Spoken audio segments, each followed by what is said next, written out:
We're broadcasting live from the attic. You can check out my website, thehohoshow.com. You can follow me on Twitter. You can email me, hoho@thehohoshow.com. You can check out my YouTube channel and find me on Facebook. Telephone number, as always, 217-917-4405 if you want to call and be part of the show. A proud member of Weaponized Sloth Productions. So welcome to the Ho-Ho Show, and as always, I am your host, Ho-Ho. Oh, yeah. Oh, so much fun. Oh, my goodness. All right, well, I am joined in studio. Wait, hold on. There we go. Now we'll do a little bit something resembling normalcy. Yeah. So I am joined in studio today by none other than Ray. Hello. How you doing, sir? I like how you just pop me in there. Just right? Poof. Yeah. Just pop you right in there. Just. Yeah. Technology is wonderful.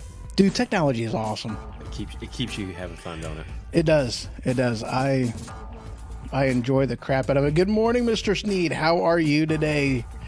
It is good to... Oh, he waved at me. I'll wave back at you. Sweet. So, how are you? Hope all is going well. I am good. That is good to hear. Oh, I even got like a like or something. That is cool. I just seen that like pop up right there. That's awesome. The things you see in technology. Yeah. It's amazing. I love it. You're like a kid in a candy store. I am. I very much am. All right. Well, yeah, I also do have Skype up and running. It is working, which is very, very good. You know, I keep messing with things and... Shut up. He's picking on me, guys. He really see is. what He's this picking on me. does. Yeah, let's push this button and let's yeah. Oops. Oh, well, that's good. Glad to hear you're peachy. All right, let's see here. So I went and talked to Sue yesterday, actually, and she is the one who is doing the custom engraving on my on the Case. yeah, thank you. Yeah, the case. And I seen a couple of the sketches for it, and it looks, I gotta admit, it looks pretty badass. I cannot wait for this sucker to be get done. It's going to be awesome. I am definitely going to be doing a video of it as soon as it gets up and going and everything. So I'm excited as hell. That thing's going to look pretty badass. I am super excited.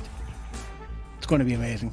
And just so you all know, I now have, for Weaponized Sloth Productions, a Patreon account. So, you know, if anybody wants to be a member, they can definitely do that. We haven't really decided on price of anything, which it doesn't really matter, because at the point, it's like, yes, there is a Patreon account going. However, there is no exclusive content in there, because it is going to be one of the things that we're doing for like different documentaries or whatever that we end up filming. Those are going to be available first only through Patreon members, and then it'll get released publicly. And then we also going to have some, you know, exclusive members only content that we'll be doing. So that's pretty cool. Awesome. And that's, yeah, and that's one of the things that, you know, doing this stuff is not cheap. As you have found out. Yeah, it's not cheap in the least. No. So one of the things that it's going to help us do is just, you know, get some, you know, newer, better equipment and just Pay the bills. yeah, you know, because, you know, not only is it just equipment, I mean, it's also the subscriptions for some of the different services that we use. So I Right. mean, all said and done, I mean, it gets a little expensive, you know. So, you know, that's one of the things that we're hoping to, you know, just kind of help out with the overall cost from it through everybody whom is involved, because it's not only me, it's also, you know, a few other different shows that is part of Weaponized Sloth Productions. So looking forward to that. It's going to be a good time. It's going to be awesome. I was talking with you excited. off air about your new chair too. How's that working out for you? Oh, I'm loving it. It's a very nice chair. What kind of chair is it exactly? It is the, It says Omega Racing. yeah, Omega GT Pro XL gaming chair.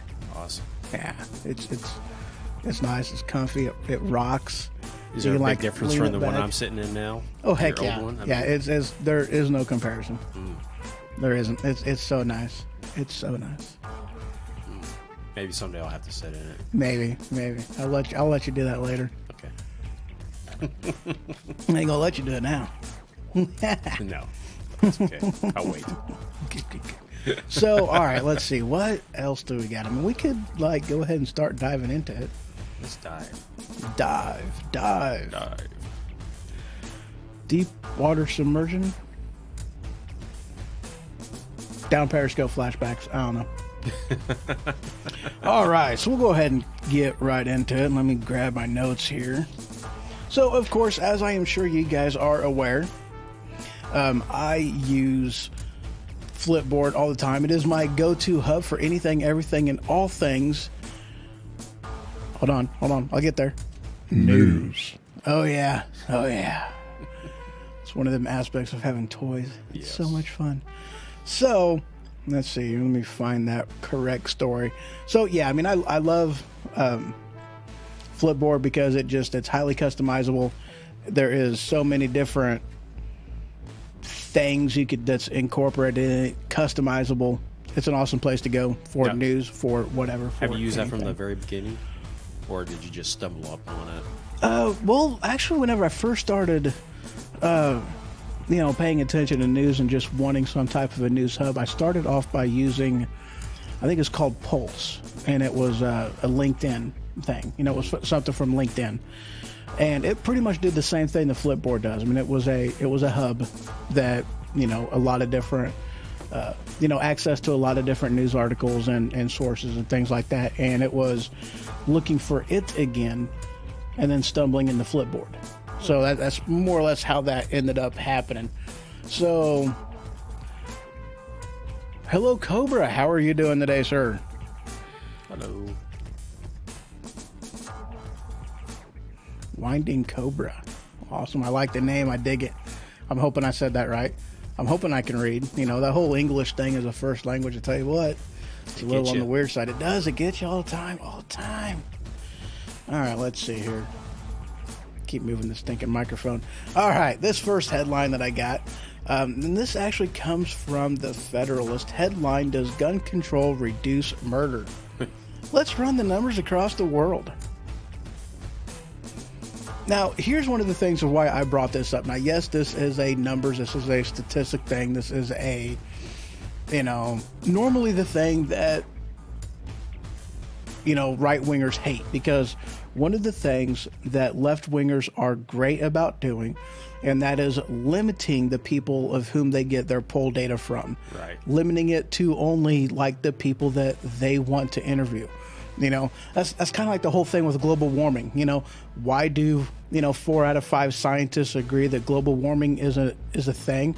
Well, that's because they only limit the grant money into the research to go to the people whom they know are actually going to agree with the government with what they say that they want them to say. Right. So that's why, 4 out of 5 agree because they want that grant money. So they're going to say what the government says to say in order to get that grant money. So we really, in all honesty, hate polls because they are very narrow in their field and they're questioning, and they do that on purpose. But this guy, he completely points out, and he even describes his entire, process for doing this poll. So I was actually kind of impressed with it, and overall the numbers were pretty, they spoke for themselves. The countries with the highest concentration of gun ownership, the United States was number 1, followed by Uruguay, Norway, France, Austria, Germany, Switzerland, New Zealand, and then Greece. And then you had the countries with the highest murder rate. And then you had El Salvador, Honduras, Venezuela, Jamaica, Lesotho, whatever, Belize, South Africa, Guatemala, Trinidad, and then the Bahamas. Now, as you can see, none of the names that are in the top 10 for highest gun ownership per 100,000 was in the same list of the highest gun deaths. Right. So there isn't a correlation in here. Now, of course, he did leave out, Iraq, and there was another country he left out of there, and that was because they're war zones. I think Syria might have been the other one. I mean, he left out a couple of countries because they were war zones, so obviously that's not a fair, country to throw in there with gun ownership and then deaths related to violent crime. So obviously couldn't put that in there. And he didn't, so that was cool.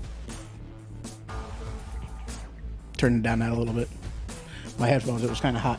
It was hot. Yeah, hot headphones. I got hot headphones. They're very, very hot. Oh. Yeah, I stumbled onto something. Let me see if I can actually find that again. Oh boy. Oh yeah. Yeah, I gotta find it.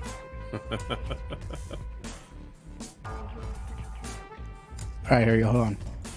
All right. Nope. All right.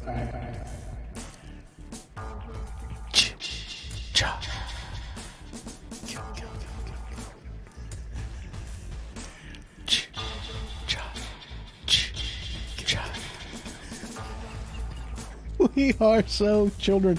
Oh, that is great. Yeah, I was playing with this the other day. And, oh, man, it was great. Oh, that was awesome. I'm like hearing the echo, and I'm like, dude, that sounds like identical to, you know, like that one thing and whatnot. You don't need to hear about my toys. Come on, my toys are amazing, though. He's like, oh, we don't need to hear about your toys. Oh shoot, yeah. So yeah, I had fun with the my and the cha, and yeah. What was that one from? That was Amityville Horror, wasn't it? I think so. Yeah, Amityville Horror.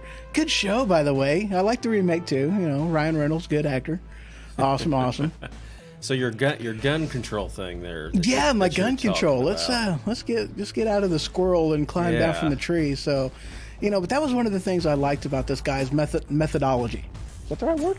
Sounds good. Actually, sounds pretty good too. Yeah. Sounds so smart. The guy's methodology. Yeah, right. It sounds smart. Yeah. So his methodology, he totally explains how it did. He came up with the numbers, and you know that's one of them things that I thought was pretty stinking cool. So, you know, can't believe I did that. Wait, no. But you know what a liberal's going to say? They're going to say it doesn't matter. It's fake. Right. It don't matter because anything you present to the other side, I don't care what fact it is, it doesn't matter if it doesn't meet their narrative. No, of course. You know, I mean, that's just kind of the way they operate. You know, Friday the 13th. Yes, Samantha definitely. You know, she picked up on the cha. Yes, the Friday the 13th. I thought it was fun. I was playing with it. You know, I like doing that. Wait. No, that's not what I mean. Yes. You know, I mean, ladies. That was the wrong one. Wait, hold on. Holy crap! What are you? Come on, now there we go. Hello. It kind of went all weird on me. It was I don't know. I might have played with it too hard and it just made it not quite work as well. I mean, that happens sometimes, you know. Yeah. I mean, I've never had that problem, but you know, I've heard that problem. I'll just stop talking now. Yeah. Gun control, man. Gun control. Gun control. Next article. Yes. Let's get that. Yeah. All right, where we at? Yeah, here we go. Why assault weapons ban doesn't address the thing. Why assault weapons ban won't address gun problem. There we go. There it is. There's that article. Now this article comes from Vox. No, I don't use them a lot, but you know, there you go. You know, all in all, it's simple because a ban on so-called assault rifles, it's not the problem because, you know, okay, here's the thing, man. Back like 40, 50 years ago, you had guns which were a lot more easily obtainable, but for some reason they didn't have a problem with gun violence back then. Why do you think that is, Ray? Do you have a theory? Do you want the real theory or the liberal theory? The actual real theory. The on real that. theory? Yes, the truth in it. Well, let's see. We're not pumping. Back then, we weren't pumping our kids up full of pharmaceuticals and everybody else. Mm-hmm. Let's see.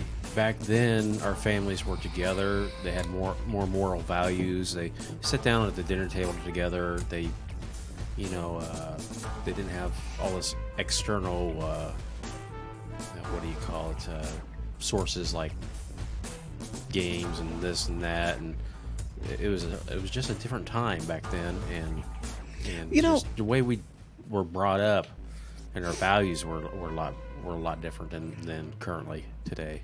I would definitely go along with, the whole value and moral things. I mean, it's just we don't value life the way that we did, back then. And really, in a matter of speaking, I'd go as far as to say that, and this is just a difference between parents raising their children and, society raising your children. Right. Teachers today don't have the authority to really correct kids today like they did back in our generation. Teachers used to be supported by parents, and now it's just the total opposite today. I mean, there's all kinds of factors. There's not any one particular factor that you can pinpoint. I mean, there are several degeneration of things over the years that have caused the problem where we're at. Yeah.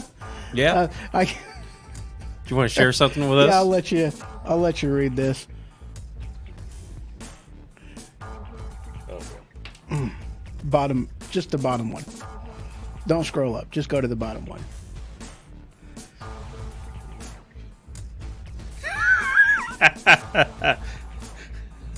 Okay. Uh-huh. Oh, that's funny. So you'd have to know what that sounds like and to begin with to Well, it's always easy to know that because, that you got sideburns in areas where you normally wouldn't have sideburns. That's how you know. And yes, Sam, we are talking about what Mr. Howard told me. So, but yeah, Mr. Sneed, I definitely agree with it back then because back then parents were able to, I'm not going to say beat their kids because, there is a difference between beating your children and disciplining your children and, when they need it. And yes, it's one of them things that, they love to say that, beating your kids or spanking them, it teaches them violence. No, I don't. Teaching them sit down, shut up, respect authority, respect my authority. right. That's what it teaches kids, and Even in schools today, like I alluded to. Gear Grinder, how you doing, sir? Back in our day, you screwed up in school, you were Corporal punishment. kind of afraid of what the teacher's going to do. Oh, heck yeah. Now today, the teachers are afraid of what the students are going to do. Yeah. And it's Oh, a yeah. total different dynamic. Well, and that's just one of them things. Like going, back to kind of what I was saying with what Sneed said. Back then, okay, you spank your children. Why? To allow them a real world. It's kind of like what's that word I'm looking for? Pain association. Doing something bad, not listening to what you're told. There is a consequence that amounts to pain. You don't play in the street because you might get hit by a car and that's going to hurt. That's why you teach them pain association with doing something you ain't supposed to be doing. Right. That's why now we don't have that. And a lot of the problem too, I'd go along to say is, we live in a participation trophy era. Exactly. Kids don't learn to strive for excellence. They don't learn to, just give it your absolute best because, what does working hard provide for me? Nothing. Because whether I win or whether I lose, I'm getting the same trophy as everybody else. Why strive for excellence? Right. Why go that route? Why do that? But that's, yeah. Anywho. Well, like I said, there's no one particular factor that's caused this problem. And, the left want to say it's all about guns. That's your problem. No, it's not. There's several problems that have eroded our society over the past few decades. Right. And guns, it's not, a gun is an inanimate object. It is a tool. How it is used, how it is deployed depends totally on the person whom is using it. Just like a knife, just like a hammer, just like, a screwdriver or a wrench. It is a tool. That's all it is. It's an inanimate object. If I had a gun sitting right here and I put it down right here, it ain't doing nothing. Right. It ain't moving. Nope. It still ain't moved yet. Nope. Nope, it hasn't done anything. And I'm not going to, you found out your Xbox ran out of gold, dude? That is horrible. Oh. That's horrible. Yes. It is. horrible. Oh wait, hold up. Horrible. That was a little better. Horrible. That was a little better. Anyway, Mr. Howard, welcome, sir. All right, so anyway, where the heck was I? You know, I hate ADD. I really do. There are times whenever, Mr. Howard, what's up, man? Oh, all your games take gold? Okay, I got you. Yeah, dude, that does suck, definitely. And Mr. Big M Homestead, how are you today, sir? So, all right. Why is all right, let's go move on to the next one. Yeah. We're actually about ready to take a break. Actually, we'll probably want to take a break after this next article. Okay. Yeah, this is a good one to take a break after. Because this one, wow, like I said, this may be a long show. So, I mean, if you guys don't want to stick around, I definitely understand that one. But we are going to be covering some really neat and interesting stuff. The next article I got for you. This is so cool. Oh, you have an album now? Kick ass.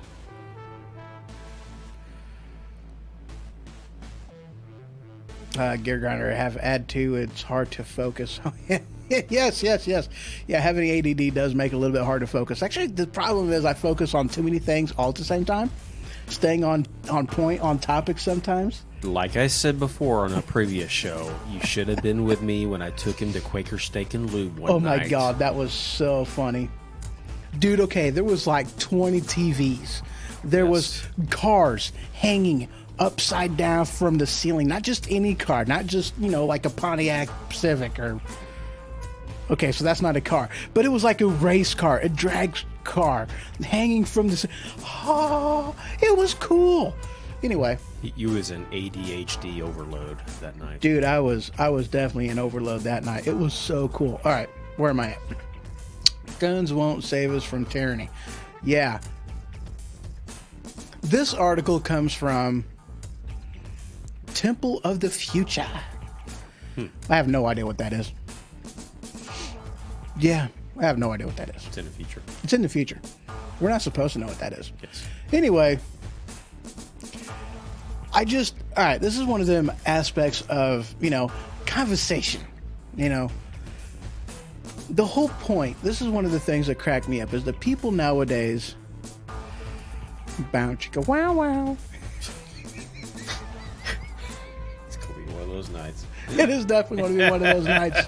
Yeah, that's just brown chicken, brown cow. That's what you get when you cross a brown chicken with a brown cow. You get a brown chicken, brown cow. Anyway. Is that why the chicken crossed the road to get to the cow? That might have been why the chicken crossed the road. That's a very good possibility. Anywho. All right, so guns will not save us from tyranny. Now, what a lot of people don't quite realize, it's not a full moon. Why did it? Never mind. Anyway, leave me alone. Okay. Kill Bill. Yeah, never mind. So here's one of the things that a lot of people don't quite understand. They don't quite. All right. The first time in our nation's history that, our ruling body, our ruling class said, take away your guns. How did that end? Very badly. Well, not for us, but for them. We fought a revolutionary war out of it. It was like, put down your guns. We said, no. They said, right, meow. We said, and then, and then we shot them. So, yeah, not going to work. We also know that this type of thing, disarming a society is a very bad thing. Right. Because, Hitler did it with Germany. How did that end for the Jews? Very bad. Very bad. How did that end for the Indians whenever we did that to them? Very bad. Very bad. So we've done it in our own past. It has been done in history. Soviet Union, yeah. So we already know that a government disarming its people is a bad thing for the people of whom it is being disarmed. So one of the things that they did to, oh boy, have you heard about the town? And yes, I have, and I am actually going to be talking about that. I believe that after I come back from the break, and yes, that one is a definite. Hot topic. It's a hot topic. Has nothing to do about the thing, a majigger in the malls and whatnot. But yes, I have absolutely heard about the town in Illinois, and that's actually not the only one, because there is, I believe, a town or two in California. Yeah. That has done it, and there's actually another town in Colorado that is doing the same type of legislation. So, I mean, Deerfield, Illinois is not the only one that is doing that type of legislation. And I'm going to be honest with you right now, I have a huge problem with it. A huge problem with it. So, just to... Indian Wars. Yes, suburb of Chicago. That was hard to say. Yep. Deerfield, Illinois, suburb. Yeah, that's that word, suburb of. But yeah, it hasn't worked well. So one of the whole reasons why we have the Second Amendment, it's not to hunt for our own food. Although, yes, that is a reason of which to have it, so that this way you are not dependent upon government in order to live, in order to strive, in order to survive. It is a good thing to have, but it is to protect us, because we don't have a government to where we are not our president's subjects. Right. He is our subject. He isn't our leader. He is, he's below us as far as the, whom controls who type of thing. So it's just one of the things. A lot of people don't realize that. You know what I'm saying? Yeah, not even Congress does. Yeah, not even Congress does. Congress doesn't get it either. So yeah, we're going to go ahead and take a quick break. And when I return, we are going to discuss that whole, the Village, Deerfield, Illinois, banning assault rifles and putting $1,000 fine for anybody that doesn't comply with that. Yeah. So we'll get to that. I'm going to play a song. Let's see. What song do I want to play? I don't even know. Let's do that one. That's a good song. I like that song. All right. Few minutes. We will be right back. Oh, wait. I got to play Arnold. Arnold. I'll be back. I'll be back. I'll be back. I'll be back. I'll be back. I'll be back. I'm back.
Oops. Sorry about that, guys. We were having discussion over here, totally not paying any attention to the music, Yes. you know, Headphones. falling off and whatnot. Hey, let me put my headphones back on. I forgot to do that even. Holy crap. All right, guys. It's an ADHD night. It is a total ADHD night, and I'm loving it. Did you say it was a full moon? It's like McDonald's. Was it a I'm full loving moon? it. I don't think so. Not yet. Is it a full moon? I have no idea. Anyway, Mr. Howard brought up something, and we were just discussing this off air, and this was the pronunciation of Illinois. Go for it. Now, I know this aggravates Illinoisans, but technically speaking, it is Illinois. It is. I'm sorry to break it to you, but it is actually Illinois. Allow me to make my case. Before you get mad at me, I agree. I don't like saying the S. It annoys the crap out of me too. However, the history of the name of the state. The state was named after an Indian tribe. The members of said tribe pronounced the name of their tribe with the S, Illinois. Therefore, technically speaking, if the state was named after the tribe, you would pronounce it the way the tribe pronounces their name, and that would be with the S. Can you hear me now? Yeah. So, yeah, I mean, I don't pronounce it with the S unless I'm actually purposely wanting to annoy somebody from Illinois. You wouldn't do that. I would not do that. No, Never. never. But yeah, that's just one of them. It's a technically kind of thing, but at any rate. And I was also corrected by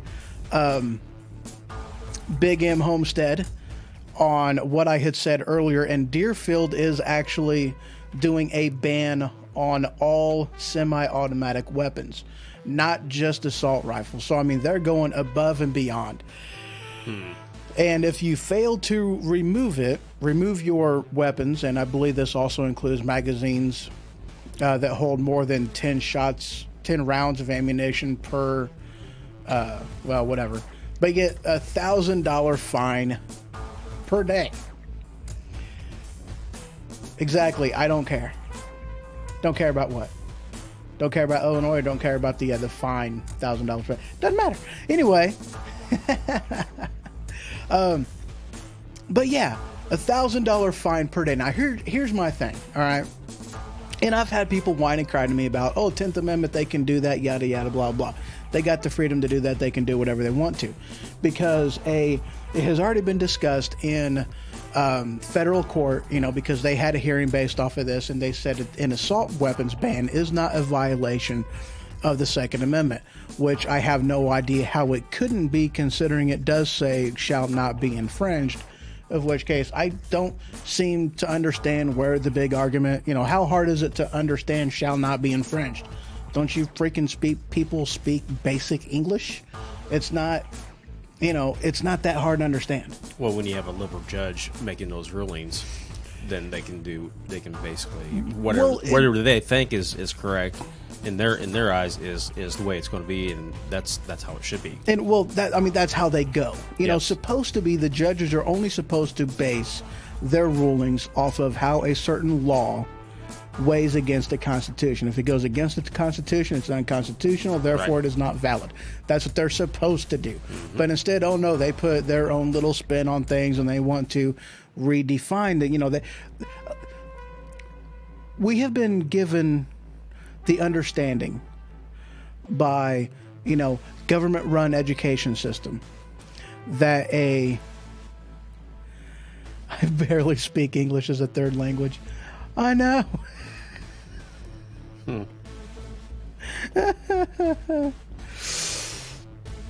Yeah. Yeah.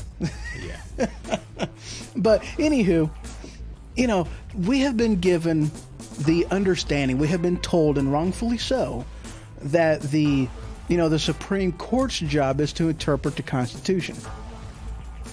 No, that's not part of their power. Their power is to interpret laws and weigh them against the Constitution. But anyway, back to this whole, well, in some places it is a assault weapons ban, but in Deerfield, specifically in Deerfield, it is a ban on all semi-automatic weapons. Now, I have a problem with this because here's the thing. Whenever the different states, you know, and actually we were just talking about this. This is the 200-year anniversary of Illinois becoming a state in the grand old year of 1818.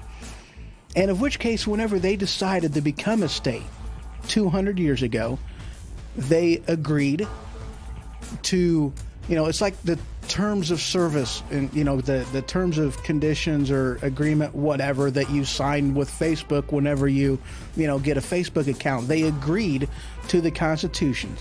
And the Constitution said, and I actually did throw an S in there, and I totally did not mean to do that. I'm sure you guys heard me. It was great. Constitutions. There was only one. Anyway, they agreed to that. You know, they agreed to, you know, the First Amendment. They agreed to the Second Amendment. They agreed to, you know, what's after two? The Third Amendment. And on down the line. They agreed to all of them. You know, now granted, there are certain things they can, you know, certain things that they can adjust and maneuver around and do this, that, and the other. But the Second Amendment is clear. You know, the right of the people to keep and bear arms shall not be infringed. I don't even see where the discussion is on that. They do not have the right, they do not have the power, they do not have the authority to limit somebody's Second Amendment right as being part of the Union. Exactly. And you know, I don't see what the argument is there. Well, when the people in power want it a certain way, they're the ones that have the power, and they're the ones who are going to make it the way they want. But what they're not understanding is, okay, granted, the only thing right now, and I'm going to take this a direction that I really didn't intend on taking this, because I don't want this, I don't condone this, but I do acknowledge that it is an answer. It is an answer that our founding fathers endorsed and even agreed with. And they said that it is going to be the only way to righten the ship once the ship kind of starts to capsize. Right. I don't like it. Because the last time we fought a war over something like this, it was a civil war, and it was really, really bad. Exactly. You know, it was really, really bad. It tore this country apart, literally. Families were separated. States were separated. How do you think we got, Virginia and West Virginia? Right. It was from that kind of division. Why we didn't get a North and a South Illinois, I have no idea. We should have. That would have been awesome. That would have been great. To be to have been separated from Chicago, it would have been amazing. I would have loved it. Yes. But I know what you're saying, and it's true. You don't want that happening. But even John F. Kennedy said that if peaceful revolution is not the answer, then bloody revolution is inevitable. Yeah. Well, I mean, that's just one of them things, and I have a thing that I got from somewhere around in here on this computer. When tyranny becomes law, rebellion becomes duty. Right. And because it is first and foremost the Constitution, they start to violate that. It is up to the, when the president violates the Constitution, it's up to the Congress to remove said president and righten the ship. If Congress fails to act, then it is the job of the military. If the military fails to act, then it is a job of the people. So therefore, every one of these has failed to do anything about it. It's our job now to make sure that this happens. Right. Peaceful, democratic type of a means would be preferable. However, unfortunately, it just doesn't seem like it's happening. And one of my main things of why I think that hasn't happened is, one, shoes. We're distracted. Right. We are distracted by Lost. We are distracted by, the Kardashians. We are distracted by The Biggest Loser. We're distracted by Jeopardy, and we're distracted by shoes. Facebook. Facebooks. We are distracted. We are distracted people. We all have ADD, and I am. But can I add to that? Yes, absolutely. One thing No, I changed my we're, mind. we're distracted by is the fact we only think about ourselves. Oh yeah, we are a very selfish. We are selfish to the core. Yeah. It's a me society. Screw you. Mine. As long as my little world is the way I want it, why should I get involved in anything else? Yeah. Oh, I don't like this over here and over here, but I'm going to keep to myself because my little world is just the way I want it. Yeah. Well, I agree with that, but and that also takes me to my next aspect of that. A lot of people, we see the issue, we see the problem, we see how, it's like, what can we possibly do to make this better, to correct a ship, to righten how things are going? But until we actually get to the point of Venezuela, until Right. we get to that point where we cannot feed our children, until we are personally suffering under a tyrannical government, we are not going to do anything to fix it. And the problem is, I hate to say it, but yeah, they will come and they will take our guns. Because when push comes to shove, and we also know this because it has already been demonstrated, with Hitler. Whenever he went house to house and he took families and he took, and put people in concentration camps. Did anybody do anything? No.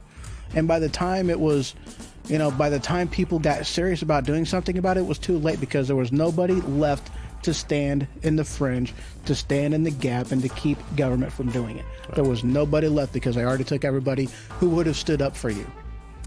And you've alluded to this to a past show too before, is the frog in the pot being slowly boiled.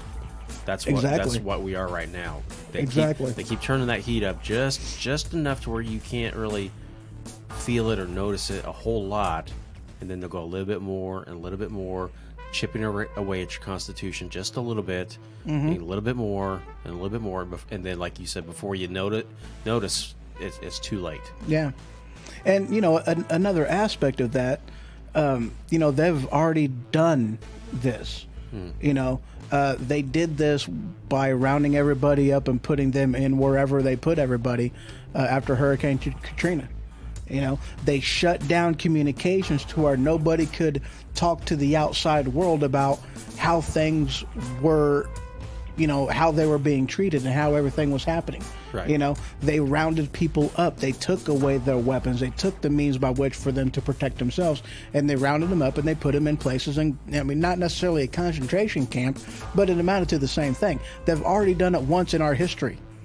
We ignored it. They got away with it. We didn't do anything about it. There was no backlash. Nothing was done. Test run. Exactly. Not only that, but you also had, the Boston bombing, from that Boston race, not the Tea Party.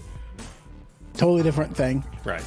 But that, the brothers that did the thing, and I'm not getting into conspiracy aspect of it. English, I'm telling you, man, English sucks. But, I'm not getting into the conspiracy aspect of it, but I'm just talking about what happened after that bombing. What did they do?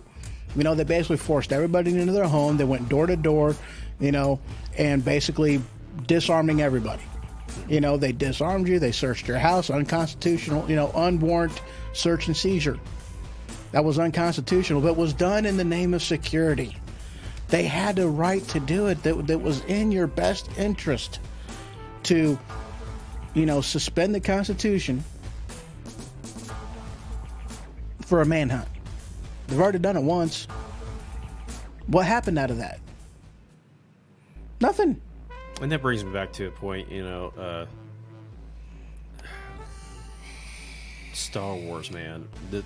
The trilogy has so... I go back to that thing that the special they had on the History Channel, and they even had Newt Gingrich comment on it, and a couple other political leaders. How Newt. How that series just fits into today's society of how democracy can fall and how the dark side can take over and just so easily, and the people just sit back and just watch it happen. Not only that, it's an awesome indicator of overall the human condition. That movie, it was so far ahead of its time. And I'm not even talking the special effects aspect of it. Just the overall, the storyline, just the plot, the this, the that, the rubber, Yeah, I said that. Talking about rubbers. Oh my God. For peace and security. Yeah, You know? for peace and security, you know, but how many correlations do we actually see in today's society as far as, you know, just the overall threat, what can happen when people are afraid? You know, and that's just what it amounts to. You know, they were afraid. They were afraid of the Sith Lord. You know, little did they know that that was the very person they were putting in control. Little do we realize that the very person, the very people whom we elect as our protectors, as our, you know, representatives, are the very problem that we need to eliminate, that we need to get rid of, that we need to elect out of office. Right. You know, so many correlations. You know, it's you know what I'm saying? I know what you're saying. Man. Yeah. That's why you need a few Jedis. Really? Yeah. Jedis are awesome. Oh yeah, Jedi's are amazing. No, I was yeah. But you know That was a good how song. much more, you know, is it real? Do you really think it's going to have to get that bad as Venezuela before? In a matter of speaking, yeah. I mean, until you go hungry, Yeah. then you're being taken care of. You know, the lie, the promise that government gives you, okay, cool. You know, until there's something in my life is taken away, until I have to sacrifice something true and something real, you know, yeah, I truly do think it's going to have to get that bad. Yeah. I mean, hell, 15 years ago, Venezuela is where we are now. Right. And it took them losing everything, the government taking control of everything. 15 years later, you know, you have people literally starving. You know, they have, you know, they are not a landlocked country. They have, you know, great resources in oil, in agriculture. Government took control over all of that, and now they are starving. They have no money, and people are dying in waiting lines to get food. So yeah, and they still have yet to do anything about it. And that was one of them things. They started off as a democracy until they were like, we need a strong man to come in here and fix everything. They got a strong man. Right. He just didn't go anywhere. So I mean, yeah, I mean, until we actually lose our everyday needs, you know, and until our very lives, our very health, our very everything is in jeopardy, I truly don't think anything's really going to happen, because it would take too many people. Well, there's going to be too many people, just like in the Matrix. You know, there's going to be too many people who are going to be willing to fight and die for the system. Right. Until you actually hit that 17% marker, until you actually get there, yeah, it's going to be tough to get anything done. It just is. You know, I hate to say it, but yeah, it's going to take a lot, because we're too comfortable, we're too complacent. Right. You know, Too worried about ourselves.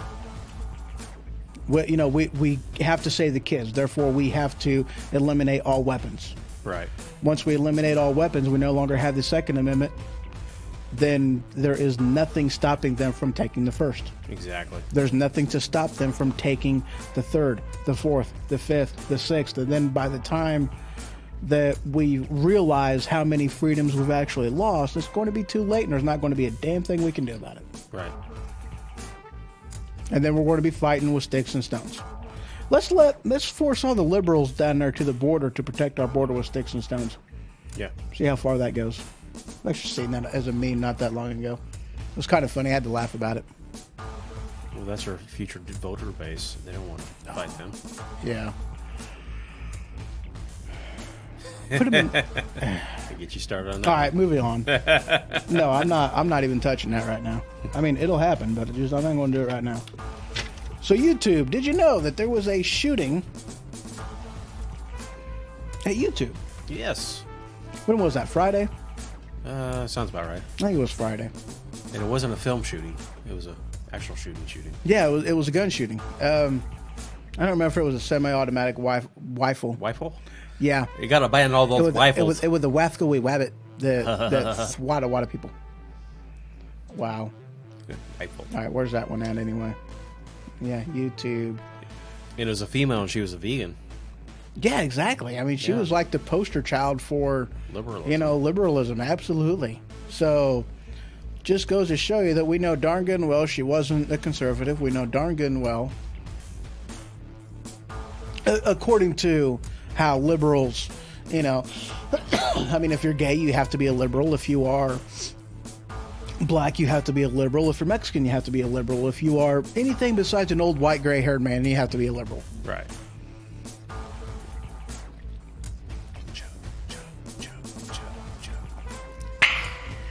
Mountain Dew, the taste of a new generation. I thought that was Tide.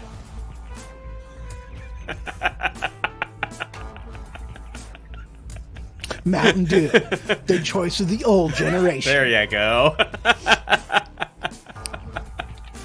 That'll be the new flavor. Mountain Dew Tide. Hey, man, they already have Oreo Tide Pod flavors. They already have Cadbury Eggs Tide Pod flavor, I thought that was absolutely hilarious. How, the federal government was going, you know what, Tide? You guys are responsible for this because you've made Tide Pods taste too damn good.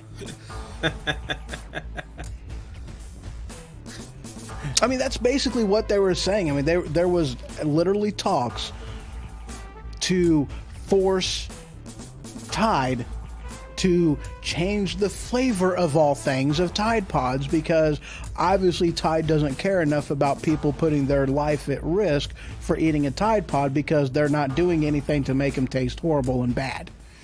It's like, I'm sorry, man, but if you like the taste of crap, there's not really much I can do for you. Now they're sniffing condoms. Yeah, now they're sniffing condoms and putting those to their nose. Like, really? I mean, Tide Pod, condom sniffers, and these are people that's going to tell us how we should live our lives? Yeah. Not only that, but okay, I wasn't going to go here. Go there, man. It's Saturday. I wasn't. Go there. Go for it. Yeah. You have a people whom they weren't taught how to think. They were taught what to think. Back in our day in the education system, they taught us how to think. They taught us critical thinking. They taught us math and English and history and civics and government and capitalism. And these were the things that we were taught. Nowadays, they're not taught this crap. They're not taught history. They're not taught about the Civil War. They're not taught about World War II. The only two things they mention in World War II is, yes, we were, Pearl Harbor was bombed, but they did that because we, wrongfully bombed Hiroshima and Nagasaki, Nicaragua. What was that other place we bombed? Starts with an N. Hiroshima and Nagasaki. Nagasaki. That's it. That's that name I couldn't come up with. But yeah, they teach lies. They don't teach truth in history. They don't teach truth about government. They don't teach truth about politics. They don't teach truth about civics and math. I mean, come on, Common Core. Really? That's not freaking math. No. And these are the things that they're learning. And then we expect them to get out of high school being prepared to enter into the future and to know what the heck they're talking about. Right. And whenever the government, whom is in control of the education system, tells you that government is good, they automatically believe it. Do we know government's? Do we think that government is good? No. Not at all. Because we were told that absolute power corrupts absolutely. Right. Just look at Rome. Mm-hmm. How great of an empire was Rome, and what happened? With much power comes great responsibility. Mm-hmm. I love Stan Lee. Yes. How's he doing? I don't know. I actually haven't heard. I mean, I know he had like a heart attack or something like that, or a stroke. Heart attack or stroke. I don't remember which. I know he was down for quite a while. He came up on a 3 count, though.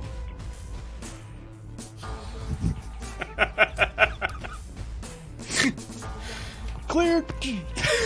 I'm sorry. That was horrible. You went there. Oh my God, there is something wrong with me. Are you sure it's not a full moon tonight? There is seriously something wrong with me. Yeah. I haven't heard though. I haven't heard anything about him. I don't know if he's doing well. I haven't heard that he's doing bad. Let's just put it that way. Right. I haven't heard any. Wow. We're going to take a break on that. After that good old round of You're oh my gonna God, burn. I'm in so much trouble. So much trouble. All right, guys. A few minutes. I'll be right back. I'll be back. I'll be Oh back. goodness I'll gracious. be back. I'll be back. I'll be back. I'm back.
I will never send troops anywhere on a mission of that kind without telling them that if somebody shoots at them, they can darn well shoot back. Hello and welcome back. Yes, that is my most favoritist president.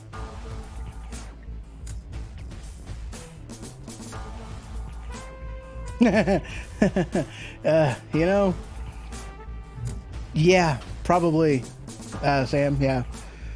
I'm going to be missing without a trace if I keep speaking the truth. And yes, Mr. Sneed, you know, education system today is a new form of brainwashing the youth Americans. You have got that right, sir.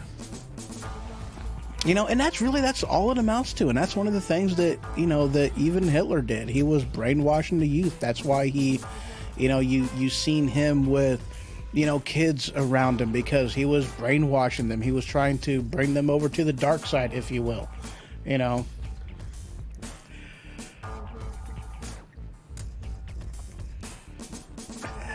You need to have 2 Live Crews banned in the USA for the theme song for this show.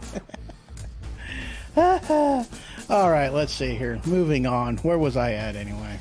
YouTube shooting. That's what I was talking about. Stanley. That's Stanley. That's... You're going to burn for that one. Oh, my God. You know, there are times that I really do wonder about myself. And I question, you know, every day I question the stability of my sanity. Yeah, you ain't the only one. I know. Next headline. So the liberals, they attacked the NRA over this YouTube shooting, which kind of cracks me up because the NRA had nothing to do with this. What did the NRA do? Have anything to do with this? Nothing. She wasn't an NRA member. Which even still, that's one of them things that's like, I'll get there. I'll get there right now because that's actually the next article. Next article that I've got. And that is this next headline that I'm getting into right now. This is from USA Today. Register for a chance to win a $4,500 Carnival Cruise Line gift card. Enter meow. Oh, wait, that's a pop-up. That's a pop-up. All right, I'm sorry. All right, hold on. All right, here we go. Crap, another pop-up. Yeah, all kinds of pop-ups. I don't like pop-ups. Get off of there. Oh, holy crap. Maybe that was supposed to be the pop-up that was there. Let me try getting back into the story. Oh, yeah, that was actually supposed to be a pop-up there. All right, so this headline from USA Today. I is the NRA, and I will defend my rights, a reader explains. Yes. The NRA isn't just... It's not like the DNC or the RNC. This isn't a bunch of people that go into, and donate money to a organization to represent them in Washington. Right. This is a group of everyday citizens that believe in what the Second Amendment stands for, and not just the right of the people to keep and bear arms, not just an acknowledgement and an understanding that that right should not be infringed upon for any reason. And it goes beyond that because it's also about personal responsibility. It's about safety. It's about a responsibility to, defend those that can't defend themselves. It's about defending one's home, defending one's town, defending one's states, defending one's country.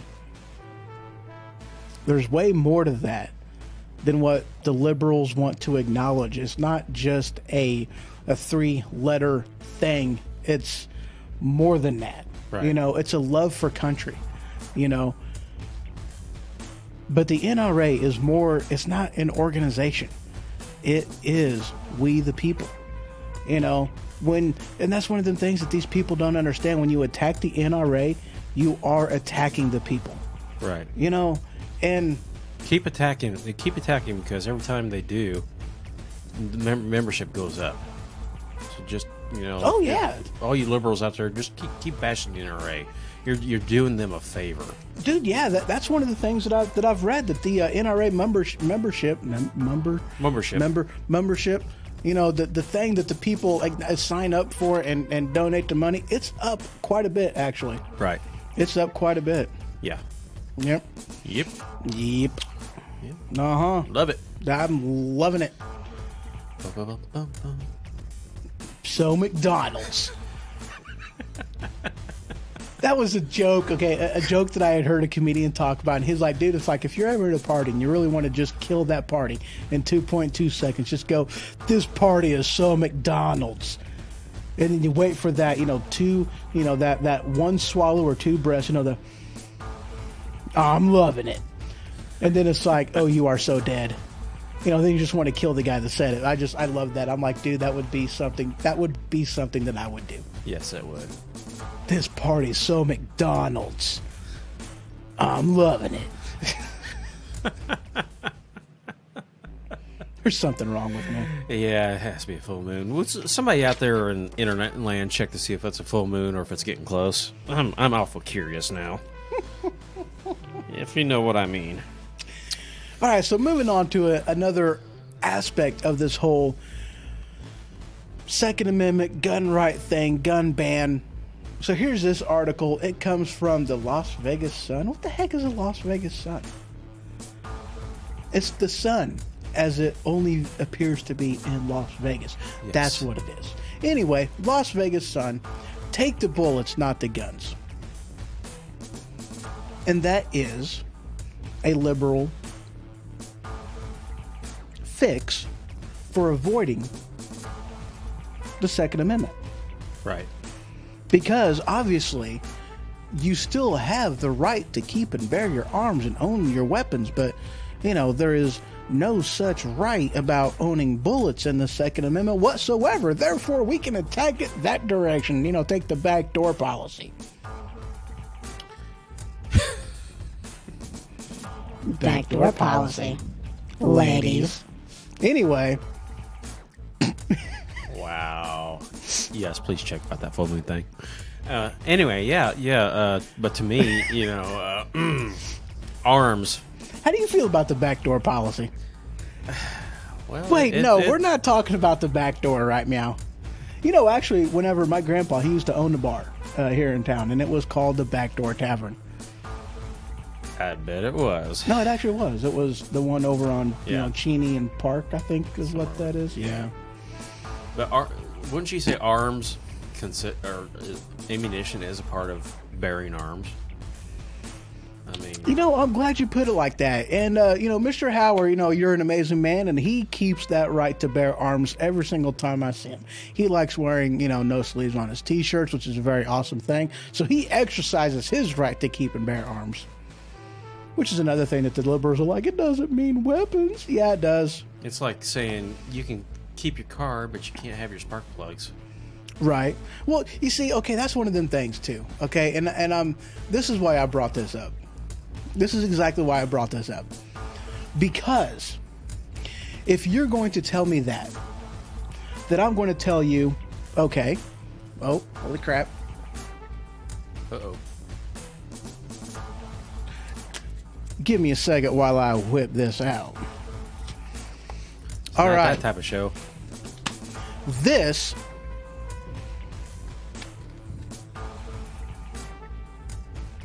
is illegal. Oh, yes, it is. Because the Constitution only says they can do this. The Constitution only gives them the right to coin money. It does not give them the right to print money. See the difference there? But they have said, and this has been ruled upon in federal court, that it is an implied power. That since the the induction of new technologies and new ways of doing things, aka intranet, interwebs, that you can expand on the you can expand on the First Amendment, through internets and newspapers and web articles and TV with webisodes and email with press and all this other kind of stuff. You can expand on that because it is an implied power, an implied authority, an implied freedom. But our founding fathers had no idea anything like a fully semi-automatic weapon would ever be a thing, and it isn't. So obviously, then that only, the Second Amendment only applies to muskets and black powder and balls, because I've got some brass ones. We don't want to see him. Why not? It's not that type of show. It's pretty. We'll take your word for it. They're veiny. No. They're smooth. I mean, you can do the bat wing with them and everything. Oh boy. Shit, never mind. Anywho, There is something wrong with me. Yes. It's no longer a debate. There's things that are wrong with me. Yeah.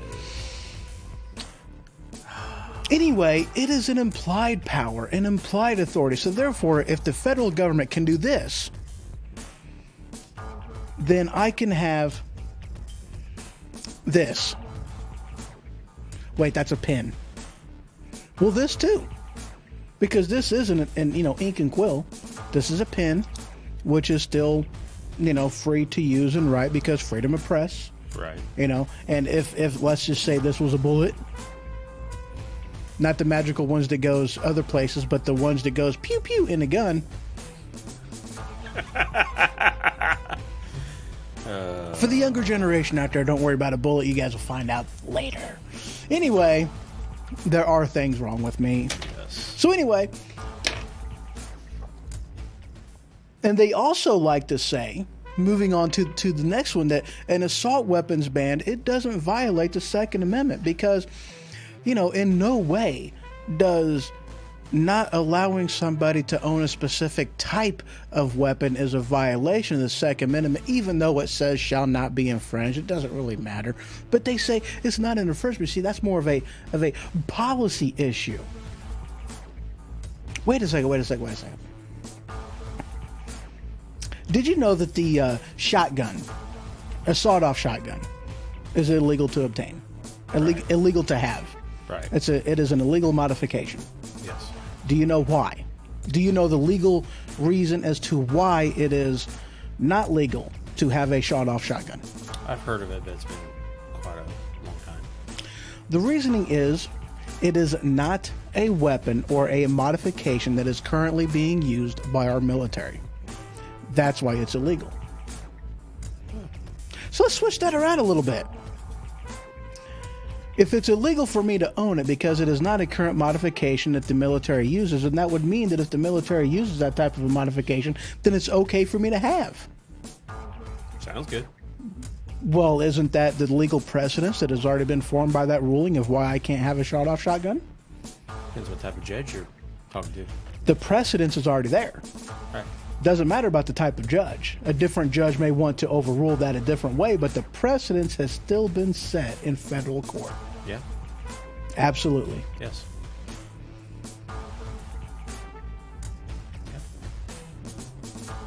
Precedence has already been set. Therefore, the military version of the AR-15, and yes, I did word that correctly because an AR-15 is not a civilian version of a military weapon. The military, you know, the M4 and the M16, M4. Actually, I think it's the M4. The M4 is a military version of the AR-15. And the AR-15 was originally designed for civilian use. A lot of people don't know that. Liberals don't know that. Or if they do, they don't care. No, yeah, you're probably right. You know, it doesn't fit their agenda. So, yeah. We're going to take another quick break, and then we're going to slide into the other area of the show. Talk about, man, there's some stuff in here. Some good stuff. Well, some fun stuff. Actually, I'm going to do this one, and then we'll move on. Okay. So hold on here.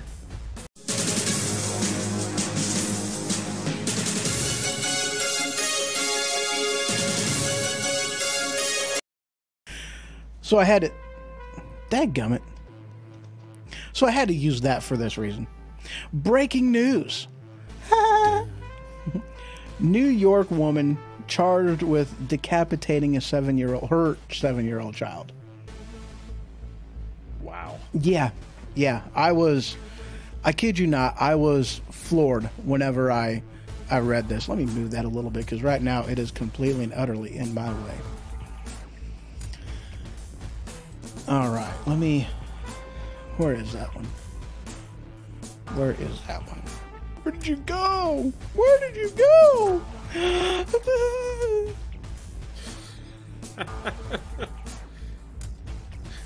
Oh, wow, where did that go?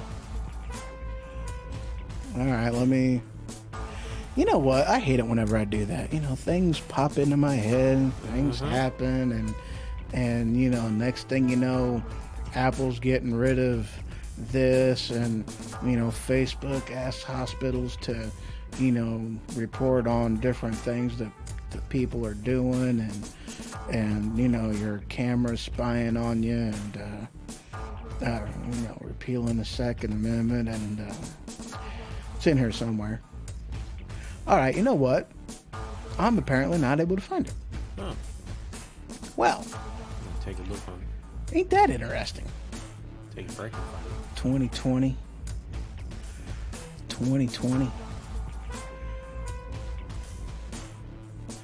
Ooga chaka, ooga, ooga, ooga chaka, ooga, ooga. I can't stop this feeling deep inside of me. Never mind. All right, you know what? I can't find this. I apparently didn't even put that in here. So I'm just going to go ahead and we're going to take a quick break. You alls have fun. We will be right back in just a couple minutes or minutes Or microns. or microns or a lot of microns or in couple million nanoseconds. What is a centon? Centon. Where did that come from? Was that The original Battlestar Galactica. Yes, that's right. That's right. Dude, did you know that a butt ton is an actual unit of measurement? Yes. Yeah, You told me that. yeah. Some of the weird things that I happen to know, weird facts and fun facts and yeah. So, a couple minutes, guys. Be right back. I'll be back. I'll be back. I'll be back. I'll be back. I'll be back. I'll be Yeah. back. I'm back.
Welcome back, everybody. Hello. It's good to see you. Good to see you. It's so much fun. All right. Well, remember that thing I was talking about before I went to break? You know, the thing with the guy and the gal and the girl. Yeah. I have no idea where that went. I lost it, like my mind. The 7-year-old decapitated. Yeah, I didn't see the article. Apparently, I didn't save it or something, like I had actually intended to do. Apparently. Huh. I hate it when I do things like that. I really do.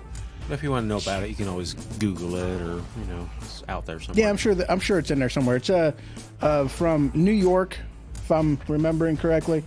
Yeah, a New York woman was charged with doing that. Apparently, a 7-year-old, and there was also a 10-year-old boy in the house, and then the lady's husband was in the house. There wasn't anything mentioned about them in the article that I had seen. So yeah, people are messed up, man. It's just wow. Mm-hmm. Made me kind of, it's a whole thing with the, because particular things come to mind whenever you're talking about beheadings, and just kind of makes you wonder what her flavor of religion was. Right. exactly. Not that to point the fingers anywhere, but there are just certain things that scream, you know, I mean, when you're talking crusade, you talk, you know, the Catholic Church. When you're talking beheadings, you're talking about, Right. you know, that. So it's just, you know, one of them things. That's just, it is what it is. You know, hey, we messed up too with the Crusades, all right? You know, there wasn't all, you know, rainbows and unicorns and sunshine coming out of unicorns' butts and rainbows and whatnot. And, you know, M&Ms coming out of their noses and, you know, stuff like that, you know. Yeah. I like them there French fry taters. Mm-hmm. Anyway, nugget in a biscuit, nugget, biscuit, nugget in a biscuit. Dip it all in mashed potatoes. Dip it all in mashed potatoes. Anyway, next article. Sauce. Next article. Trump sends people somewhere. He does. Space. Yeah. The space station out there. Hey, we'll talk about that later. The space station. The Russian space station. It's not a Russian space station. Actually, it might have been a Russian space station. Hey, at least the Chinese one didn't land on our head. Right, yeah. That actually, I believe, crashed down in the ocean. Yeah. So that's good. That was good news. That actually crashed down like 8 p.m. something or another on Sunday. It was around like 8:14 p.m. on Sundays when it re-entered the atmosphere and whatnot. Anyway, this headline, President Donald Trump deploys National Guard to Mexican border. Fuck yeah! Amen. Yes, I love that because we have, and we've talked about this a little bit off air, you know, 1,500 people marching from Honduras to here. He's also threatened to cut off aid to Honduras, which is one of them things that, hey, you know what? These are the very people that the money that we're sending down there is meant to be helping. And they're obviously not going to get it because they're coming here to get it firsthand because they don't want to go through the Honduras government in order to get it. So why are we giving the money to Honduras? Can you repeat that, No, please? I cannot. That actually came out of my mouth pretty fast, and I'm kind of surprised that my tongue didn't get tight because I was thinking, I was like, dude, this is going to come out all tight and whatnot. My lips are going to be doing some things that the mind doesn't want it to do, and it's just going to be like an explosion in my. Never mind. Honduras. So the president is talking about sending, you know, the National Guard down there. And in which case, I actually said to you that one of the, you know, the offices have enumerated powers given to them, granted to them by the Constitution, because we say Constitution because we have inflation in this country, and one of his powers, abilities, duties would be a more accurate word, is to protect the what? Border. Say that again? Border. So his duty is to protect the what? Border. Exactly. Posse comitatus aside, and I just love that word because it just rolls off the tongue so well. I'm going to say it again. The posse comitatus. So much fun. Let me do it again. Posse comitatus. Posse comitatus. Anyway, Is that kind of like Akuma Matata? Had to go there. Hakuna Matata. In the jungle, the mighty. I'm done. Done.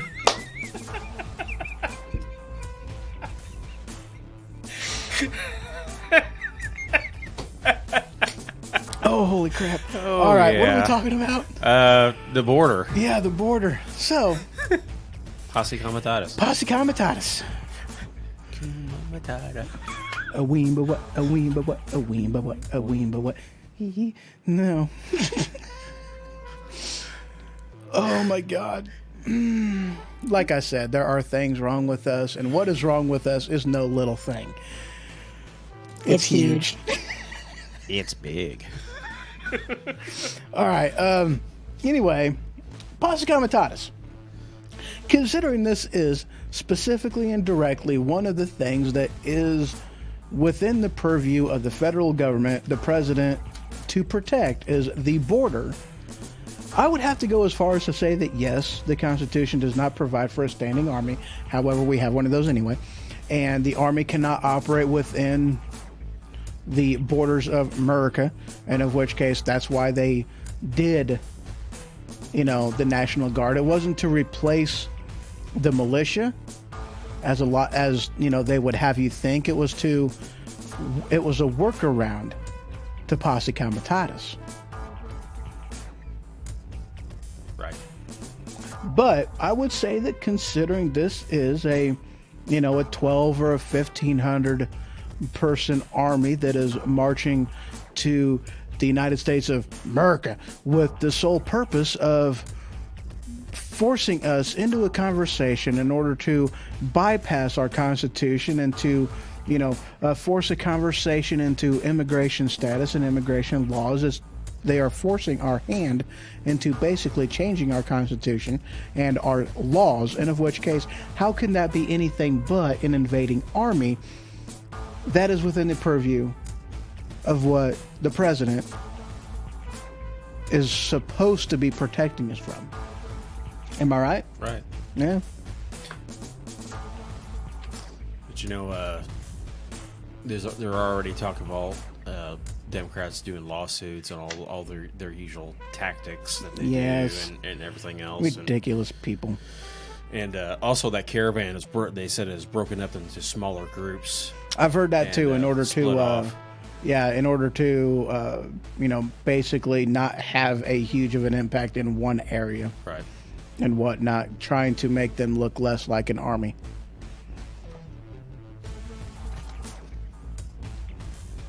The number's pretty huge as far as how many people entered into the country since March of 2017. It's like in the 1,500 range. No, that's not right. I seen a number. It was big. I don't remember what it was. Anyway, this next headline, this one is actually kind of scary. As I guess you can call it a journalist that I am, even though I don't really consider myself a journalist because I don't go out and report the news. I do news commentary, so that's a little different. But anyway, it's kind of like what CNN does, don't it? Good morning, Ritters. How you doing, sir? CNN they is don't still report the news. They just tell they what lie. they think. Well, even still, though, but that they are more of a news organization, and I am more of a news commentary type of thing. That's just kind of what I do. Right. But this headline comes straight from my computer. I don't even know what that is. Where does this come from? I have no idea where this article comes from. I don't see where this article comes from at all. Anyway, the headline is, Department of Homeland Security wants to build a database to track journalists and their sources. Wow. Yeah. The wanting to keep track of us based off of our political leanings, based off of our different good. Mr. Ritter said he's good. That is awesome, sir. Having a good weekend so far? I hope so. I'm having a pretty good weekend. I missed the past few streams. I think they're in here somewhere. Somewhere anyway.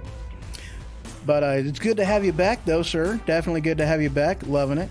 Back to the article. But they are wanting to, track them, where they get their information from, and this is based off of, political leanings, organizations that you affiliate yourself with, or whatever the case may be. They're saying they're wanting to, they're doing this as a response to fake news or the threat of fake news and different things like that. It's one of them things that we have learned out of past experience as Americans, that when the government wishes to come up with a database to track people, it is politicized and it is weaponized. Right. You know, that right there, because I do fall within the purview of this, because, you know, they're saying people from, you know, basically from top down, as far as, you know, just anybody that people go to in order to get, you know, get the news from, you know, whether that be CNN or whether that be, you know, somebody like me, they're lumping us into that same category, all of us. And that can be even as simple as a web page on Facebook. Yeah, exactly. Well, Facebook already does that, you know, but I mean, you're absolutely right, though, you know. So, yeah, this is one of them things that it definitely does, you know. It's to be concerned over, Right. you know. And that's what, you know, you were saying earlier. Once you got rid of the Second Amendment, they go after freedom of the press Exactly. and your total First Amendment. Mm-hmm. And this is the interlude to Exactly. that. Well, this is the thing. This is kind of like the foundation that they are pouring, so that this way, when they get to the point of limiting the First Amendment, they already know who the target, and they don't have to lay that foundation. That means that once it is ready from the word go, when they're actually Right. ready to do it, it is ready from the word go. So this ought to scare you right there. This tells you, this tells me that they are gearing up to actually do some type of a ban on weapons. And then the very next thing they're going to do, freedom of speech, freedom of press, freedom of peaceful assembly. You know, I mean, hell, you have to get a permit to be on the public square in order to demonstrate against and protest against something. This is a First Amendment right. Why do I have to go to the courthouse and get a permit, buy a permit? Only in America do you have to buy back a freedom that the state or the government gives you. I mean, that's horseshit. Yeah. You know, I mean, this is a constitutional freedom.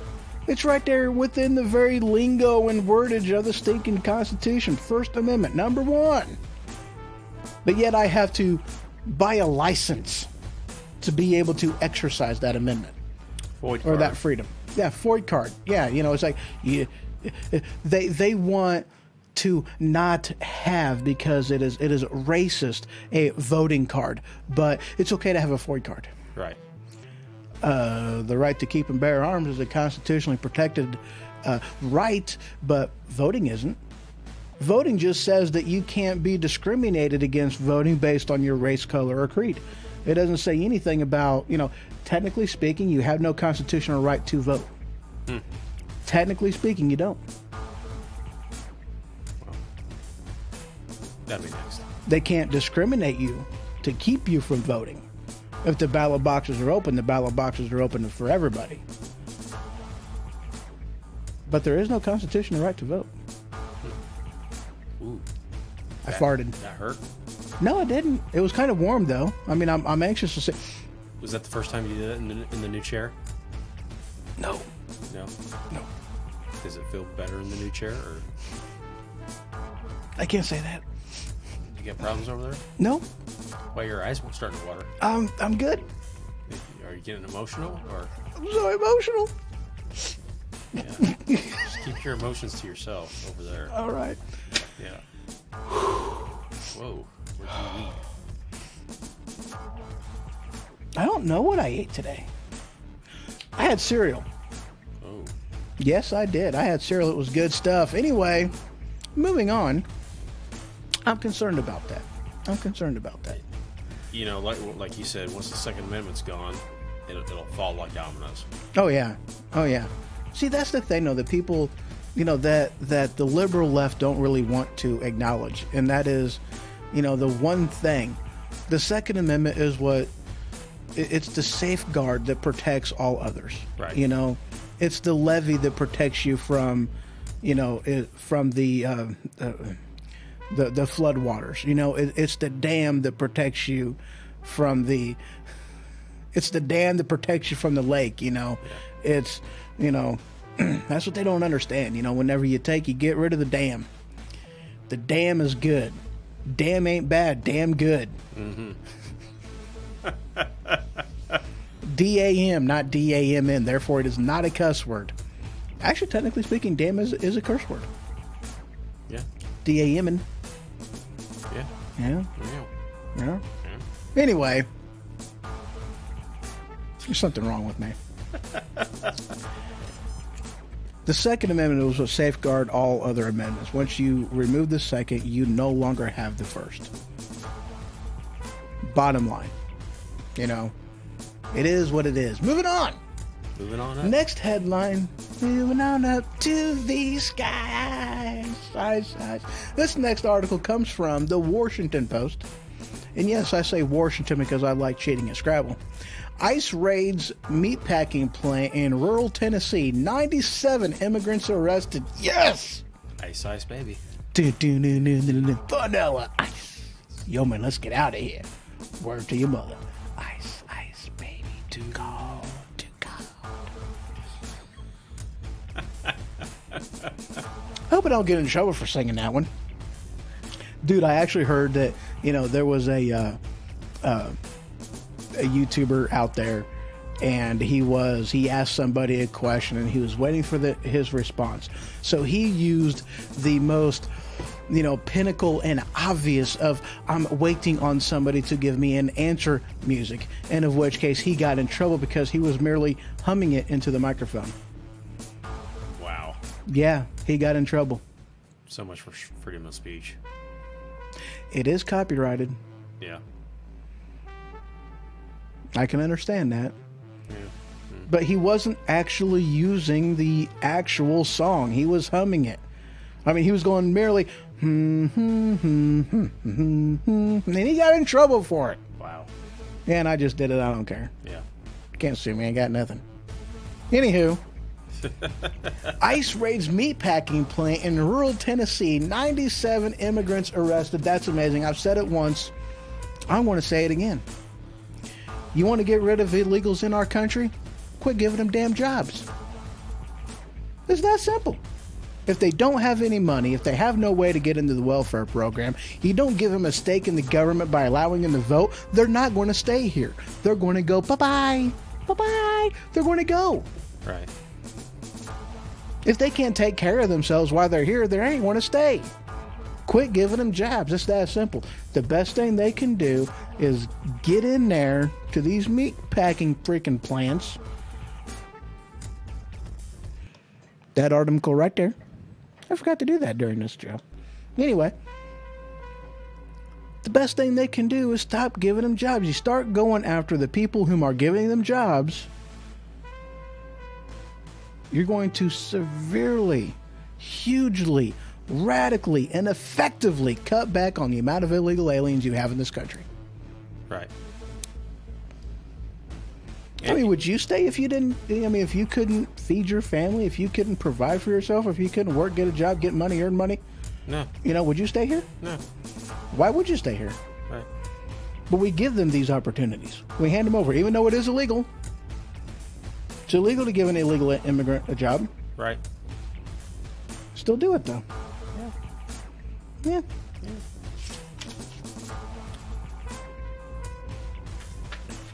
Amazing. It is amazing. Next article. Ice, ice, baby. Do. Vanilla ice. Yo, man, let's get out of here. Word to your mother. Where's that one at? Oh, yeah. This next headline comes from CNN. Speaking of CNN, border towns react to possible troop deployment. Apparently, they're not happy. Well, they're not happy about this. They're like, Well, it depends on who in the border town you're talking to. We have enough authority in town. We don't want you people here. And you're probably talking about, you know, oh yeah, they're saying a lawless border, 2,000 agents, you know.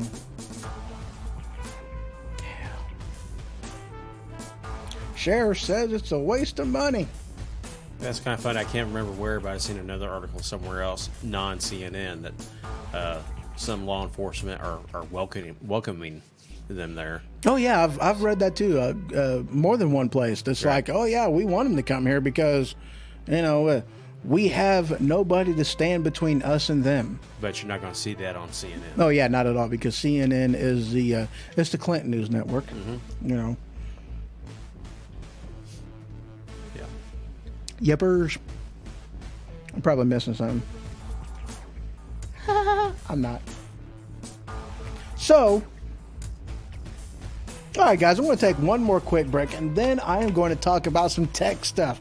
I've got some news on Apple, Intel, Facebook, and a luxury space hotel. You're going to talk about the big crack. Yeah, I'll bring the big crack up. The big crack. The big crack. And actually, there's more than one big crack. Yeah, we'll talk about crack. We're talking about crack. Not the kind of crack, the other kind of crack. Yeah. Not the butt crack either. We're talking about a different crack than that. It's the big crack. It's the big crack. It's the big crack. We'll be back with a big crack. We will be back with the big crack, because crack is... gives you someplace to put some water. Or other stuff. Oh. Or other stuff, you know. What song should I do? How about that Miami Vice themed one? Do you have that one still? And that mellow, tropical. Oh, you mean this one right here? Yeah. Yeah, okay. All right. Feel good all right. music. And just in case you guys are wondering, I'm Barack Obama, and I approve this message. he absolutely does. Not. I'm Barack Obama. Oh, and well, I he approve said this it again, message. so he must mean it. Excuse me. Okay. I'm better. Sorry, I had to throw up in my mouth there a little bit. Anyway. I'll be back. I'll be back. I'll be back. I'll be back. I'll be back. I'll be back. I'm back.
Oh my God, who the hell cares? All right, and welcome back to the Ho-Ho Show.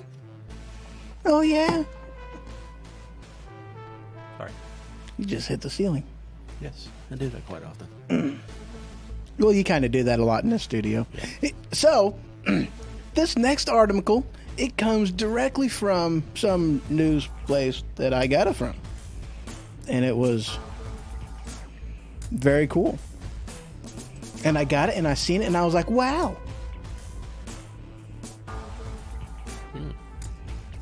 Where'd it go? It was so cool. It just left you. Mm-hmm. That happens sometimes, you know. There's actually a couple articles right here. Yeah, here we go. This is the one I was actually looking for.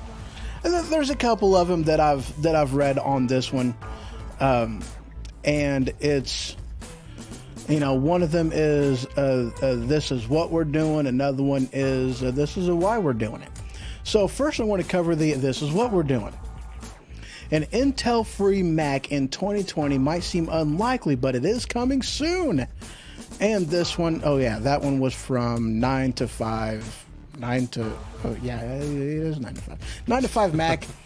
I can read. English is his first language, man, I'm telling you guys. And the next one comes from The Verge. Apple is moving on from Intel because Intel isn't moving anywhere. And that's one of the things that with... well, I guess Apple is wanting to do a bunch of... they're wanting to move up and move... Okay, I thought you were trying to poke me with that twist tie again. What? But,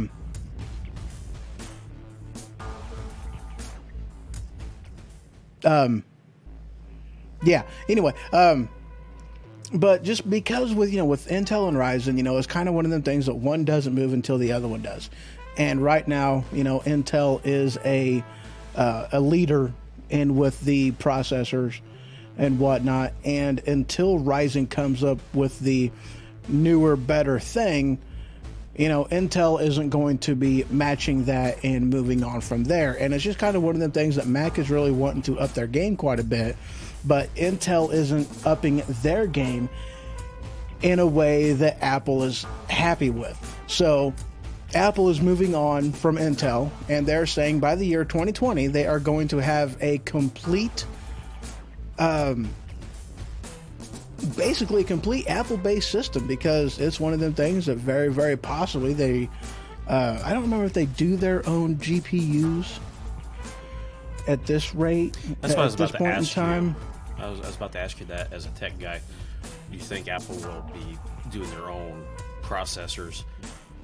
Are they a big enough company and in that area to where they can start doing that themselves?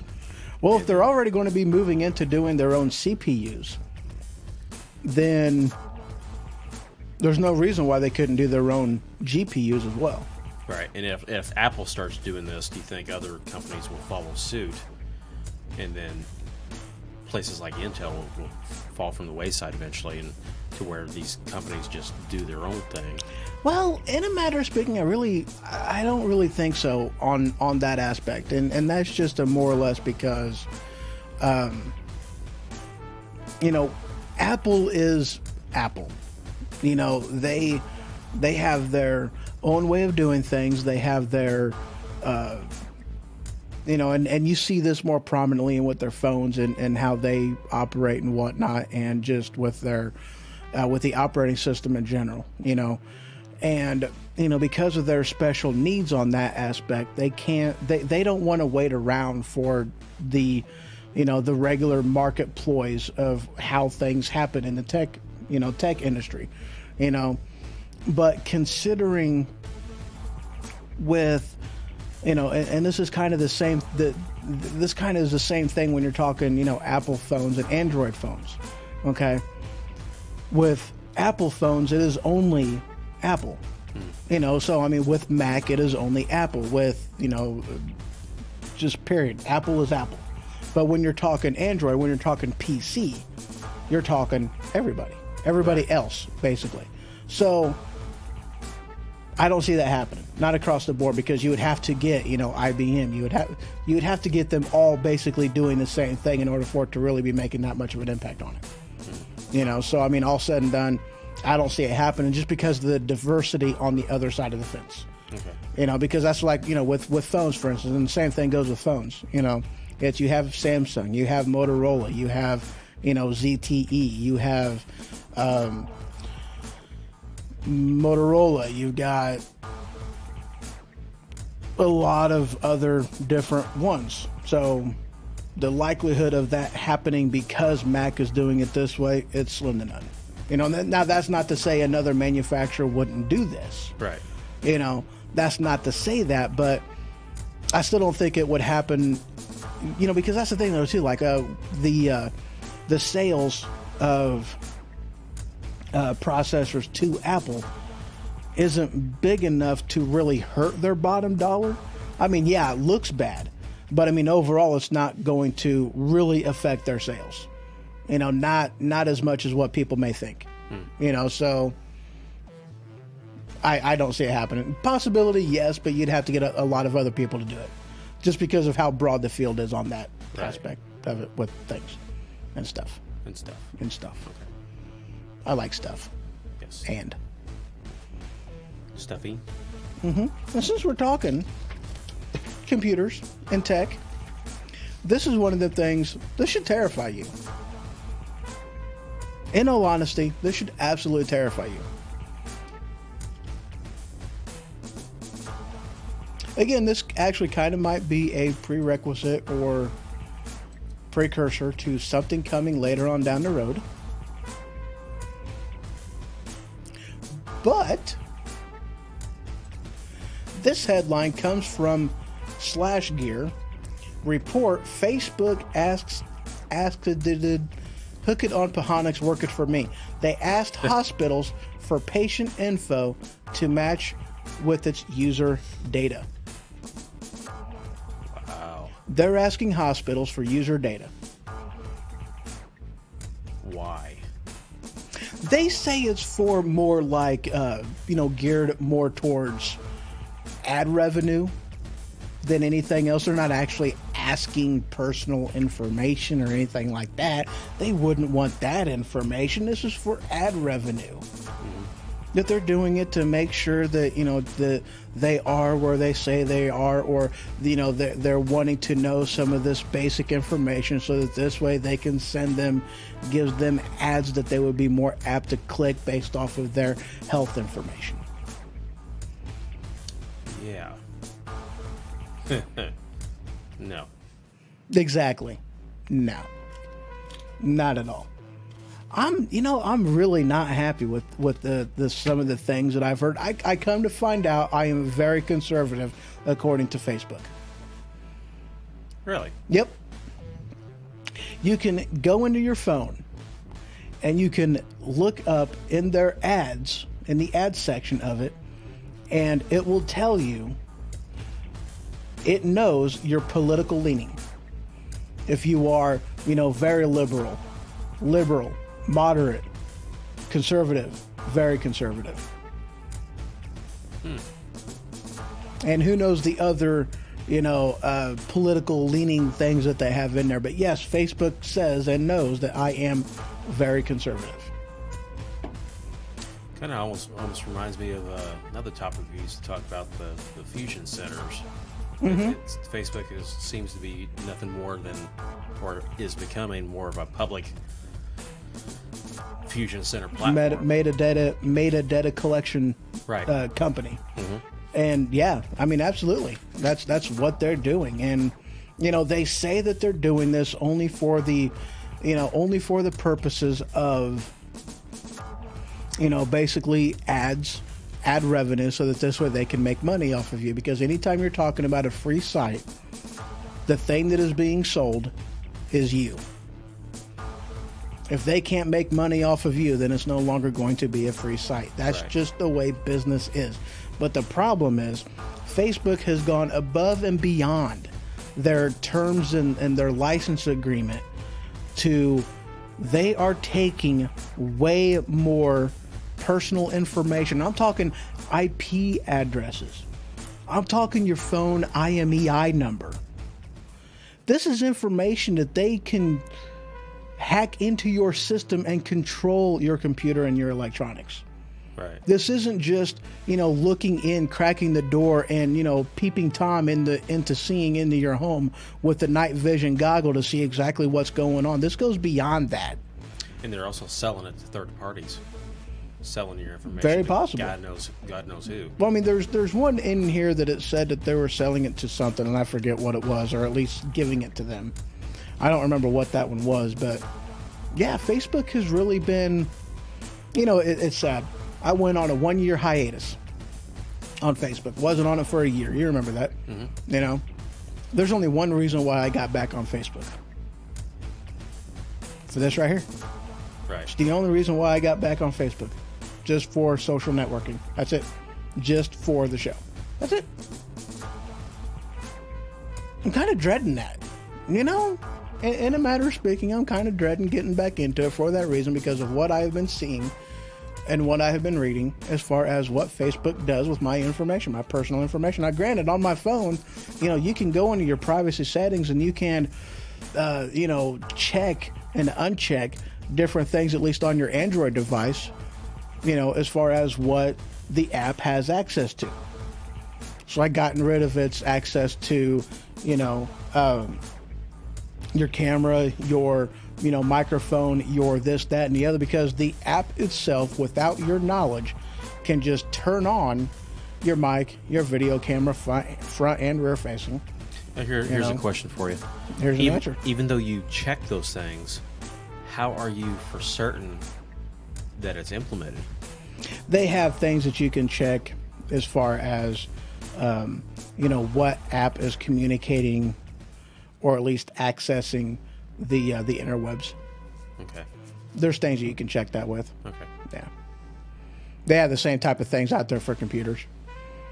Then, of which case, there is a really good site, and I'll bring this up later. There's a good app you can get on your computer that does the same thing. I mean, you can, as part of this application, it's a very good application, and you can limit different apps and control what they communicate with. Their access to the interweb. There are things out there to really safeguard that and monitor that. And, it's an additional level of privacy. It's an additional firewall you can get. I'll have to look it up, and because I don't remember off the top of my head, I'm not going to throw a name out there because I really don't remember, but I'll get back with you on that. It's a good site. Okay. Yeah. Cool. Which actually brings me into the next topic is, are your phones spying on you? Oh. Duh. Yes, they are. Yeah, duh. It's kind of, we've known this for a while, We've known some things, but for the newer person, because there's always somebody out there that doesn't know. Mm-hmm. Can you go over some of the things that we used to talk about as far as that goes, as far as the phone and what it can pick up on when it's on and off and all that for the novice person? Yeah, well, there's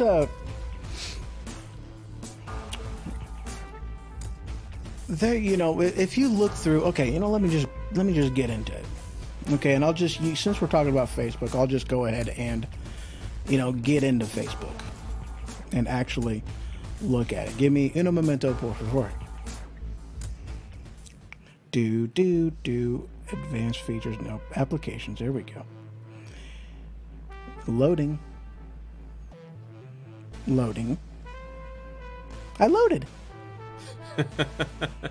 Let's see. A, B, C, D, F. There we go. Facebook. Here we go. Now, I'm right now in the application info in the settings under the app for Facebook. Now, in my phone, which I have the Samsung Galaxy 7, and this one, the Facebook app, is a system app. It's in English now, Mr. Howard. Yes, he asked me if my Facebook app was in English or Spanish for whatever reason. This was like a couple months ago. My stinking application decided spontaneously that I was Espanol. I was from Mexicana. Everything was in Spanish. I kid you not. They must have seen your old driver's license photo. Dude, yeah, I so looked Mexican in that driver's license. I truly did. I mean, dude, I looked more Mexican than Gabriel Iglesias. See? I really did. The chair is the Omega Racing. Yeah, the Omega GT Pro XL gaming chair. Yes. Omega GT Pro XL. Yes. That's what it is. I like the chair, I really do. I will let you know, it is a little bit more geared toward a taller person. One of the things, Cougar chairs are better. I'm not seeing those. The mic is a Rode Procaster dynamic microphone. Yeah, DXs are pretty good. No, you cannot buy my chair. I like my chair. My chair's pretty. I mean, it's very rugged and manly. Anyway, back to the Facebook thing. You are welcome, sir.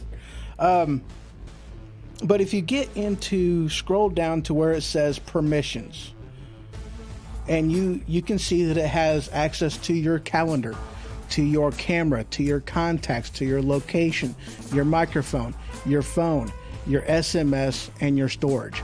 Basically meaning that your phone, now you can see that the only thing, wait, let me turn that off because I don't want it to have access to my location. You know, I really don't want it to have access to my storage either. Okay, now, turning these options off does not mean that upon your request, it can't access any of this. All that it means is, yes, permission.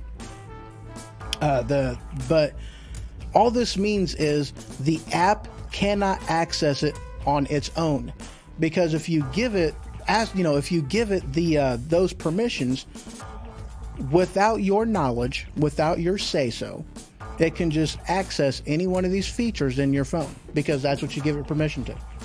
So,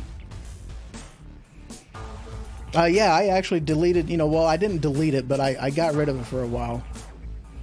Yeah, Zuckerberg, a literal demon of Satan. Yeah. Yeah, I'm not going to be turning it back on. That's for darn sure. But but getting rid of the permissions and shutting those down, it doesn't mean that you can't use it upon your own request. If you're wanting to make a call from it, you can still do that. If you want to send an SMS from it, you can still do that. It just means that your phone cannot do it by itself. That's all that it does. It just shuts it down from doing it on a whim. So my phone doesn't have access to just open up my storage, open up my camera, open up my microphone, all willy-nilly. I love that word. Willy-nilly. It's kind of like woolly bully. Woolly bully. So, there's just a lot of things that, the type of information and the sensitivity of that information, because, that's the thing, man. They can flat go into and access your entire computer and your entire cell phone. And they have access to a lot based off of the information that their system has access to. It really is scary with what they have, with what has come out that they've done,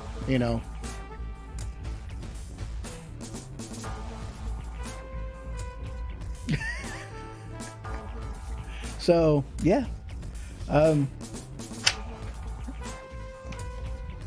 of course, you've gotten a smart route on phones. You want to see my phone? I do want to see your phone because you have gone the smart route on a phone. In your own words, excuse me while I whip this out. All right. There's my phone. There's my phone that's open. There you go.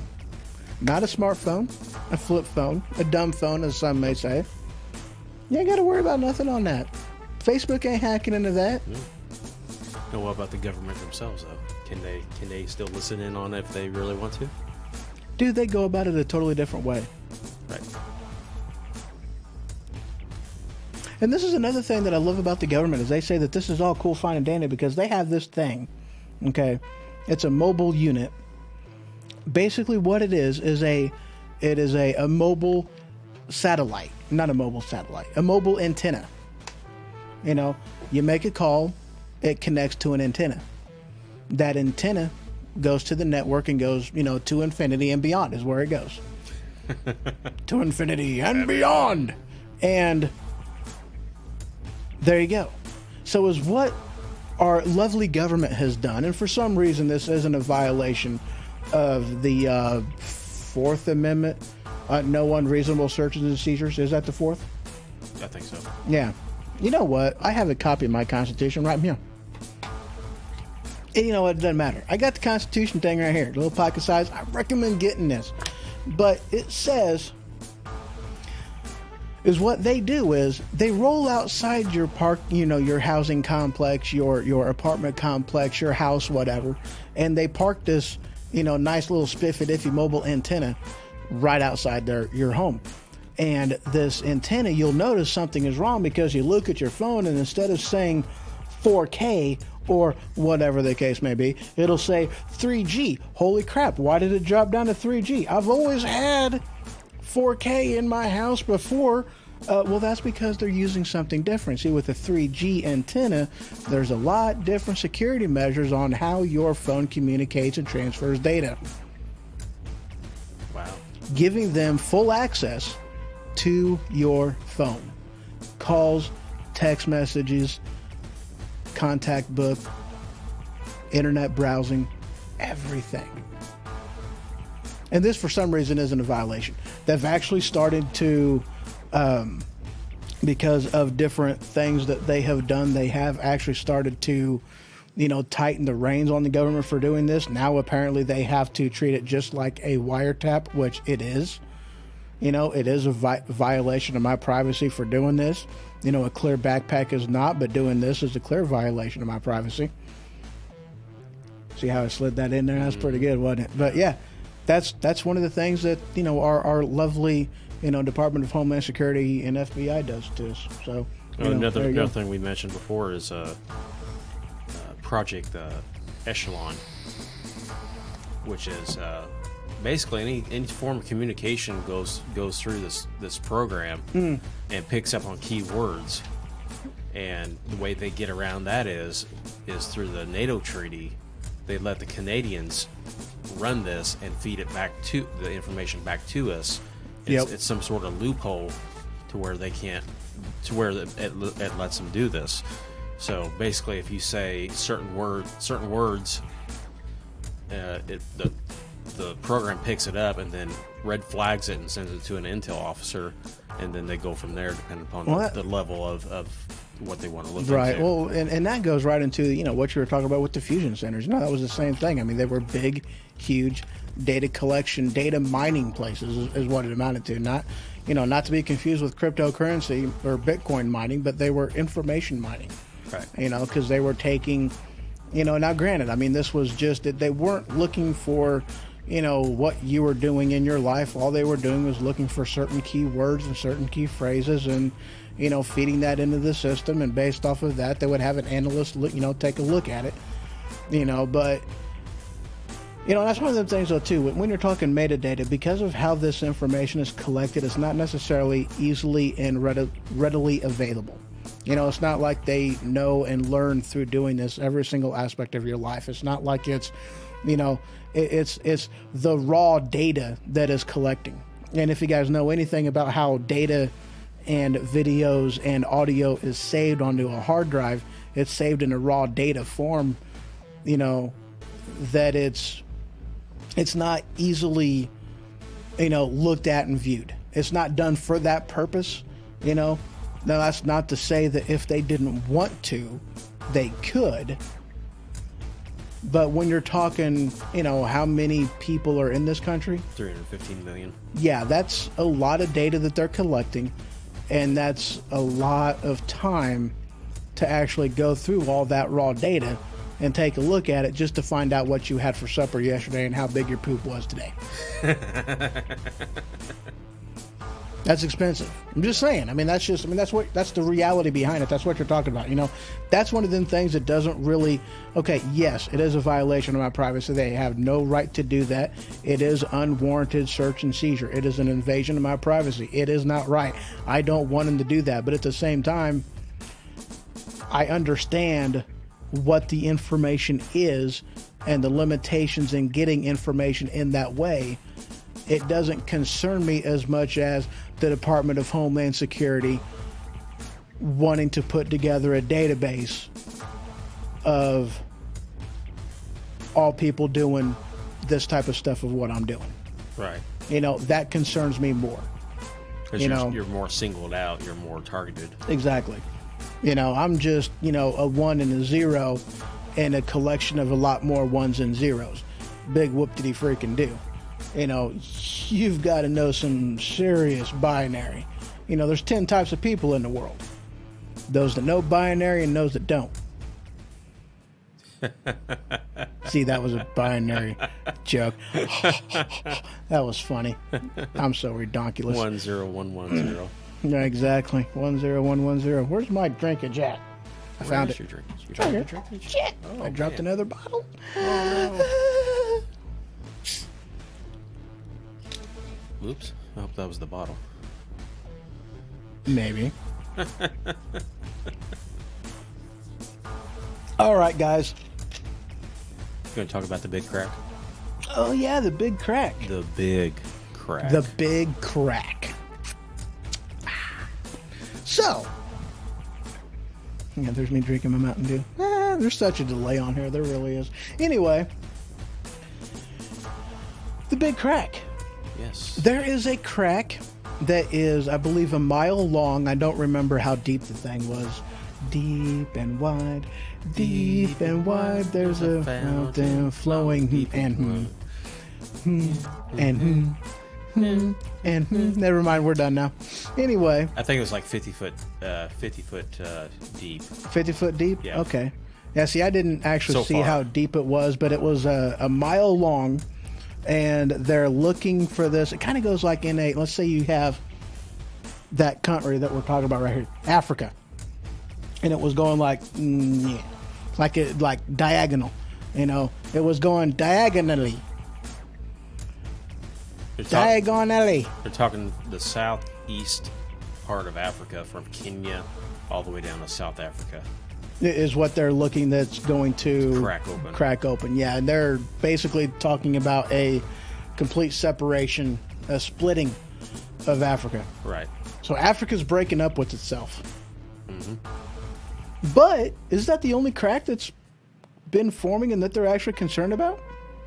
No, but that's the only one that's been getting the most coverage. But there Yeah. are a couple others There is closer to home. There is one of them things that they are talking about in California, which is splitting off a section of southwestern California, which that one might actually be more fault line related than, well, you know, Africa's fault line related too. I mean, it has to be.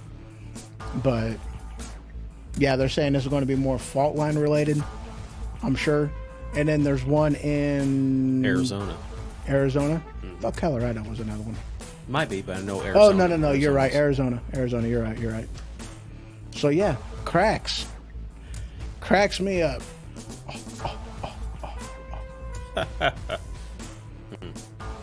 So yeah, cracks. That's weird. You know. A lot of geological changes are happening. And, You know, speaking of geological, end effects are going to be. there still talks about the Mandarin Orange fault that is, you know, looking to crack open somewhere near us here shortly, because it's reached that time frame that, Right. you know, it can be going off anytime now. And that's one of them things too that, you know, whenever that one went off last time, you had, you know, now we're talking like what, western Illinois, the Mandarin fault, southwest to South Illinois, Missouri, Tennessee, Kentucky, that where it all joins together in that area right there. right? Yeah. So I mean, but the last time that went off, so you're talking Mississippi area, what, you know, Illinois, Mississippi area. Last time that happened, there was bells in New York that were ringing from the shockwaves. Right. There was, you know, the people whom lived here during that time were saying that the earth looked like the waves of the ocean on how big it was, you know, with the shock waves and whatnot. Right. It was massive. 100-foot sand blows all Yeah. over the place, popping out of the ground. The Mississippi flowed backwards for like what, 2 or 3 days. Yeah. Now, I mean, granted, it wasn't literally flowing backwards, but the shock waves and the ripples made it look like the waves were going upstream for 3 days. Well, parts of the land upheaved for a while and made it actually did flow backwards, and it would rise, and other areas would lower, and then it was all kinds of weird. Right, weird but I stuff. mean, once the actual earthquake was done, I mean, it was the shock wave just made the Yeah. waves look like it was going upstream. Real You know, foot for lake. 3 freaking days. Real foot. You know. Real foot. Yeah, if I can say that. English is bad for me too. English is bad for you? Real Foot Lake in western Tennessee was created by Say that again. Real Foot Lake. I'm such a dickhead. Yeah, it was created by the New Madrid quake. Really, I didn't know that one. Yeah, the ground actually, it used to be a farmer's field. Mm-hmm. Oh, the ground lowered. That's where that was. And the Mississippi flowed in, created the lake, and then the land upheaved again and cut off the river from Right. the lake. Oh, okay. Okay. And you can see it in the tree line. It shows the bulbs on the trees. There's a whole story behind it, but that it was Okay, I actually did hear created. about that, but I didn't realize that that's when that happened and Yeah. where that was. Okay, so that's cool. Yeah, and they said within from December of 1811 to February of 1812, there was over 60 earthquakes. People stayed outside in tents because the ground kept shaking. And out of those 60 earthquakes, approximately 10 of them, they believe today were 8.1 or greater.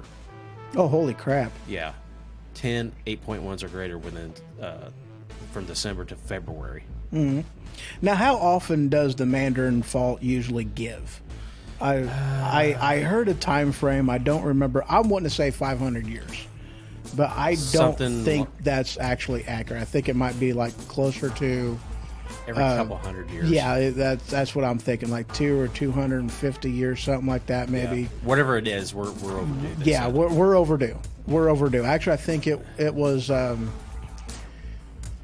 We may have hit the lowest side or the earliest side of this, like maybe 3 years ago. Or what year is this? This is 2018. Okay. February 2012 was the 200-year mark. Okay. Yeah. So 2012. That's when it was. Okay. Thank you. I'm glad you know where I'm going and what I'm talking about. Yeah, it's kind of scary. I sure as don't. Yeah, it Yeah, kind of that's scary, scares isn't it? me when I know where your Dude. brain is going.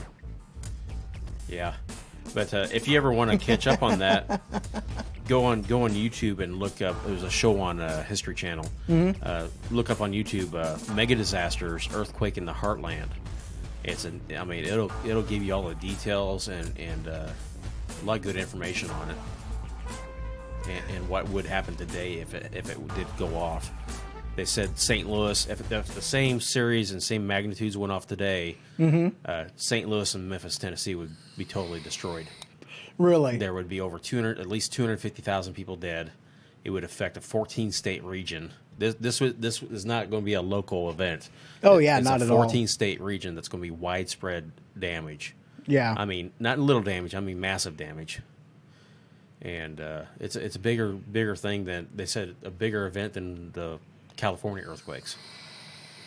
If it happened the same way again, because back then there was hardly anything around. It was Yeah, just see, that's the pioneers. Yeah, that's the thing though too, that a lot of people don't quite realize is the last time this earthquake hit, there wasn't, not that there wasn't people living here, but when you're talking a straw house compared to a brick house, a straw house costs less to replace.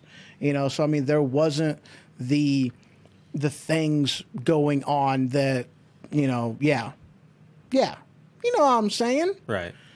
And unlike California and other places, the buildings around here are not earthquake resistant we're or not. anything like Yeah, that. they're not made to, withstand, an earthquake. Whew.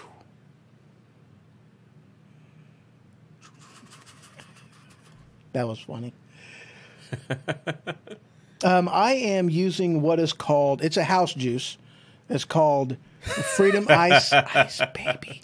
Do vanilla. And if you are familiar with the, it's called. Hold on a second. I'm actually going to look this up because now that you've asked me, now I'm kind of curious. It's a flavor called, or a clone of a flavor called TNT Ice. TNT Ice. E-juice. There we go. That's what it is. Time Bomb. Time Bomb Vapors.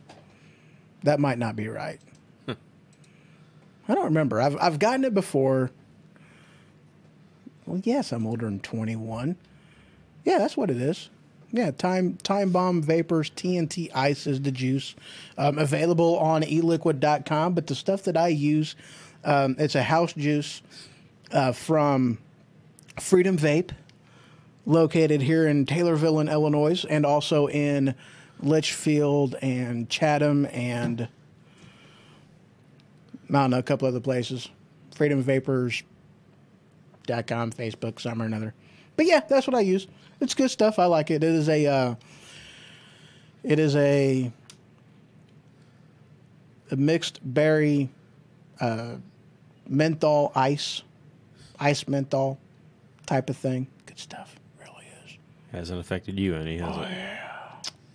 Dude, I've always been this crazy. What are you talking about? Yeah. But I've always been this crazy. So yeah, that's what it is. Time bomb. I forgot that it was time bomb.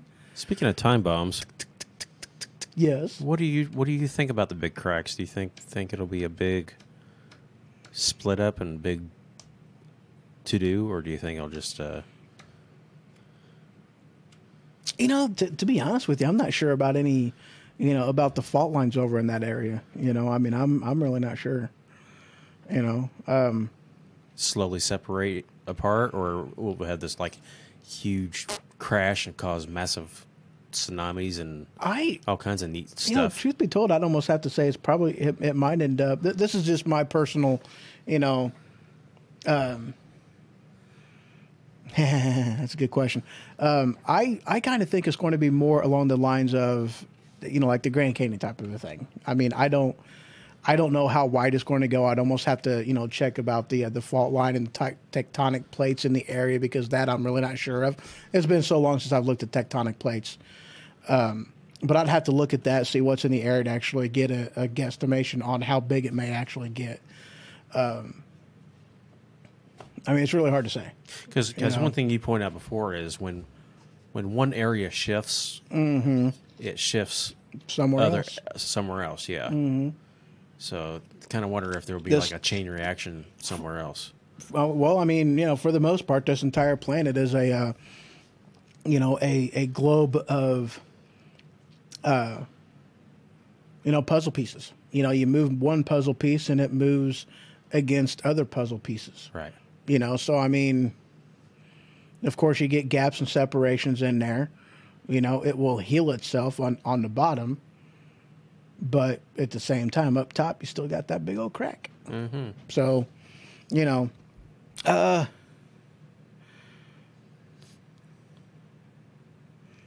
like the name Isaac Zom Killer. What do I think about the war on e-cigs? I love what they say as far as, what is in them, because I'm a geek. I'm a little on the nerdy side. There was a time I was, mixing my own juice. So I know what goes in juice. And I can even vouch for their house juice, because I'm familiar with them, familiar with the company. I personally know the person whom does, their mixes and does that. So I know what's in it. I can't really vouch for some of these other, companies out here, but I know and I trust mine. So I know what's in it. I know 100% what is in it. I know the percentages of everything that is in it, and I know what's not in it. When you're talking about cigarettes, you're talking about, carcinogens. You're talking about, a lot of different crap that's in it. A lot of people don't realize that the most addictive part of a cigarette isn't the nicotine. I despise the idea that the government is wanting to, go to war on them because they want to tax me for this because they say this is a tobacco product. No, it isn't. This is a freaking battery. This battery has nothing to do with this, but they're wanting to tax it like it does. If I can go to the store and buy a hitter and it's not classified as paraphernalia until after it gets used for that, then they have no right to put additional tax on something like this or this or this or even this. Because if this was a 0 milligram bottle, it's not a nicotine product. And either way you look at it, it's not even a tobacco product because it's based off of vegetable-based nicotine. So it's not even a tobacco product. I think it's horse crap. I think they're doing it because they're losing too much money on the sale of cigarettes. Right. Truth be told, that's what I think it amounts to. But I know what's in an e-cig, and the only health risk in it is because you are inhaling a vapor, which, let's face it, if you live in Florida, the amount of humidity is in the air, you have the same risk of getting pneumonia from a high humidity, area like Florida. That's the only risk is if you are susceptible to pneumonia, you have a higher risk of getting pneumonia from e-cigs, But yeah, that's my 2 cents on that, Commandant, welcome. Hello. I like the name. I dig it. But yeah, so I know what's in these things. I know the percentages. I know, I've mixed it myself, so I know what's in it. Research your juice and find out what type of stuff they use in it. Because, I'm sure that there are places out there that put crap in there that, shouldn't be. But I've mentioned this before. oh, yeah, I've definitely considered facts, and I'm using them right now. Thank you for asking. I've mentioned this before, and somebody that's into the e-cigarettes has time. Look up what they say called popcorn lung. They claim it's a condition of some people that do e-cigarettes are getting, and it's a lung condition. It's worth at least looking at the article. Right, I've heard about it. Yeah, and if you're an e person, take a look at it and see what you think about it. That's my health tip for the Ho Show today. But I had a guy whom, whenever I actually got started into it, I had met a guy that, he was basically in a wheelchair. If he were to go out somewhere, he was in a wheelchair because he couldn't physically walk. And it wasn't because his legs weren't strong enough. It was because his lungs weren't healthy enough. And after 6 months of, because he did not want to give up his, cigarettes, he didn't want to give up his nicotine. And after 6 months, after giving up and switching to vape, his lungs had healed to the point to where he was up walking around all day at a car show. It's like, wow, going from somebody who couldn't do 10 minutes, walking to up on his feet all stinking day in a matter of 10 months. His body, his lungs healed that much. Yeah. That's holy shit. Yeah. That's holy shit. Now, I'm not saying that there aren't any health risks, because I know that there are. There's health risks with anything you put in your body. Exactly. Even the soda you drink is a health risk. But I like it. And it's still one of them things that, it is a much better delivery system than what cigarettes are. Correct. You aren't turning your lungs into beef jerky, like what you are doing a cigarette, because that's what you're doing is you are smoking your lungs. Right. That's one of the methods of making beef jerky, I'm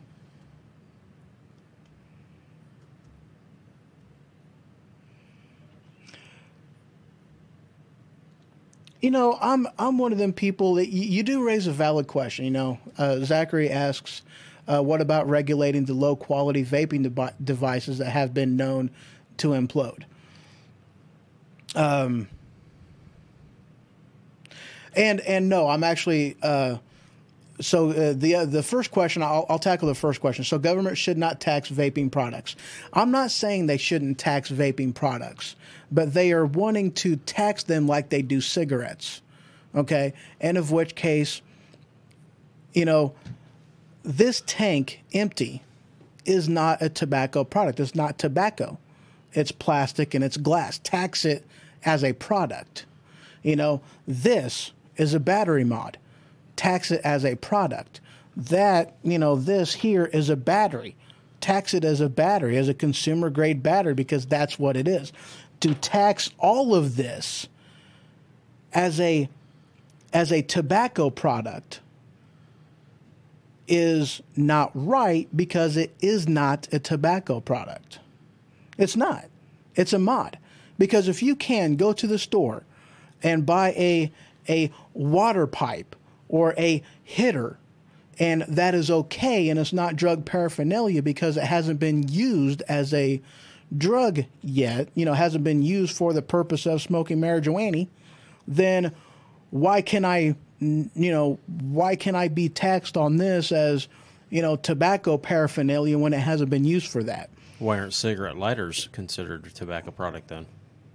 Exactly. Why aren't they? Right. And the same thing goes. So I can buy a lighter and it's not a tobacco product, even though, that's what one of its most commonly used for, And the other aspect, the reason behind it of why they won't do that is because there's no money in this. Because if they were to tax it as a tobacco product, and here's the other thing, though, too. The type of product that they use is a vegetable-based nicotine, not a tobacco-based nicotine. All right, but I'm going to classify that as a neither here nor there. It's still nicotine.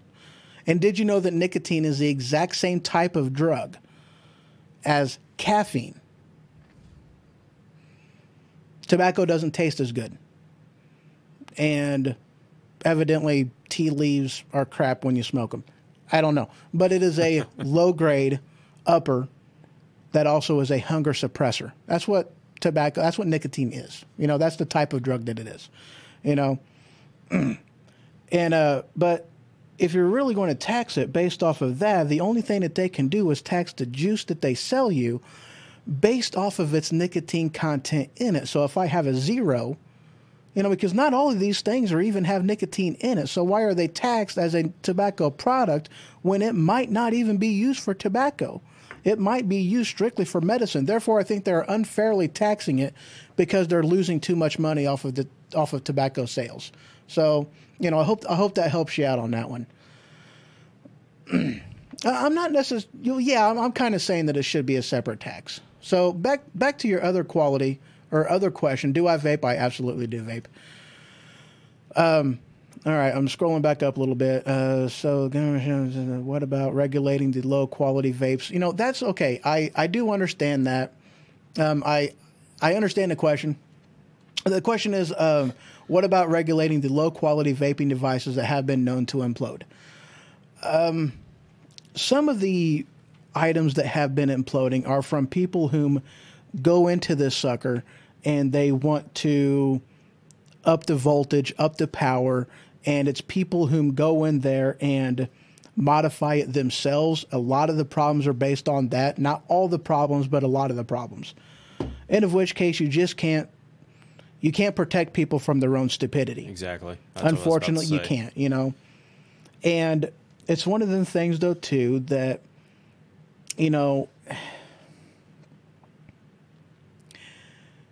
if people are being, responsible shoppers, you go online, you buy something on Amazon, you read the reviews. If the reviews say that this gummy bear is going to give you explosive diarrhea for 3 days, you're not going to buy them and eat a whole bag of them yourself because you're going to have explosive diarrhea. You might.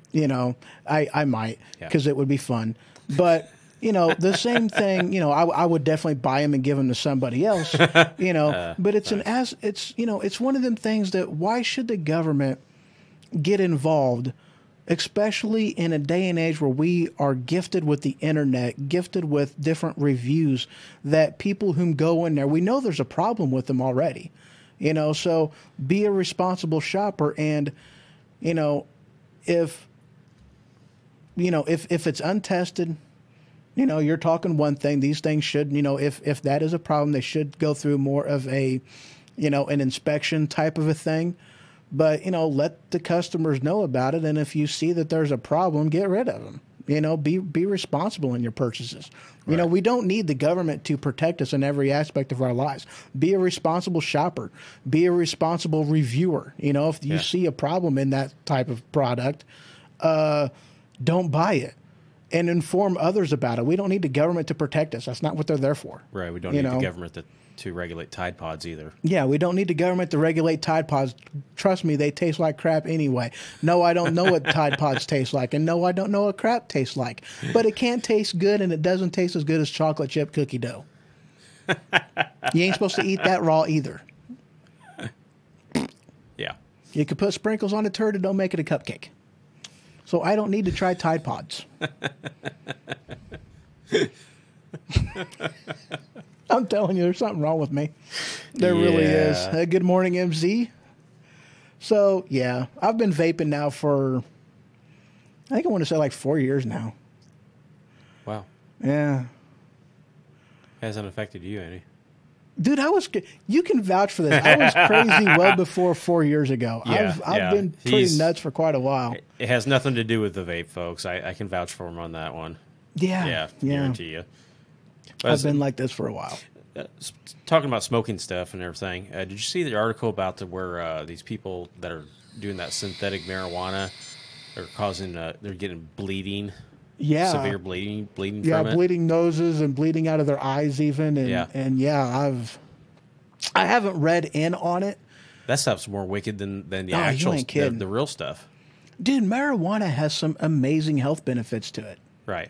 You know, it has been known to not only shrink tumors, but to eliminate brain tumors and to allow the brain to completely heal in such an effective way that you can't even tell that a tumor existed in that brain whatsoever, but yet it's illegal to use it as a medicine. Why is it illegal to use as a medicine? I'll tell you why. Can I guess? Yeah, guess. Does it have anything to do with big pharmaceutical? That's exactly what it has to do with, because they can't make money off of a plant that you can grow in your own stinking closet. Not like Right. I know anybody that does that. Yeah. But I do have to say, I have seen people that do abuse it.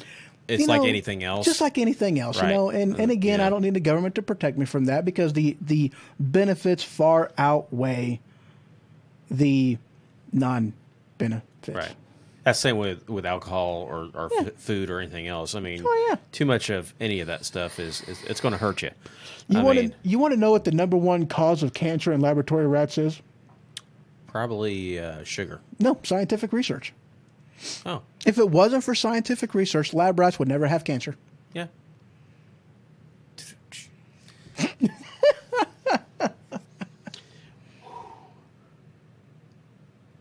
But yeah, No, I have not. He asked me if I've seen I'm probably going to mispronounce this, the PragerU video on e-cigs.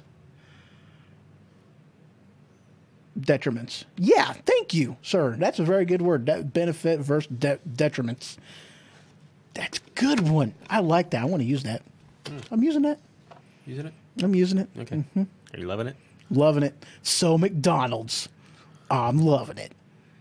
You know, I'm kind of getting worried on this show about you a little bit. Why is that? Just Because I'm weird. No. I already knew that. Okay, that's good. That's good. It's been like almost quite a few minutes. I mean, several minutes now. You have not used a sound effect. Oh. It's been. I mean, I'm starting to get worried. I really am.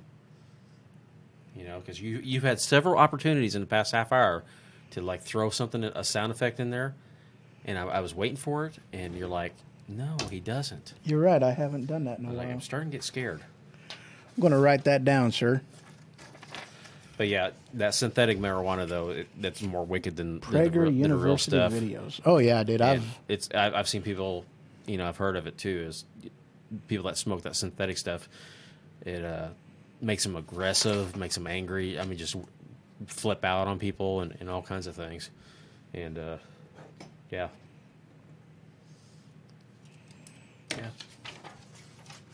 But I think doctors and researchers should have full access to make medicines from it. I think they should be able to make hemp products. I think, you know.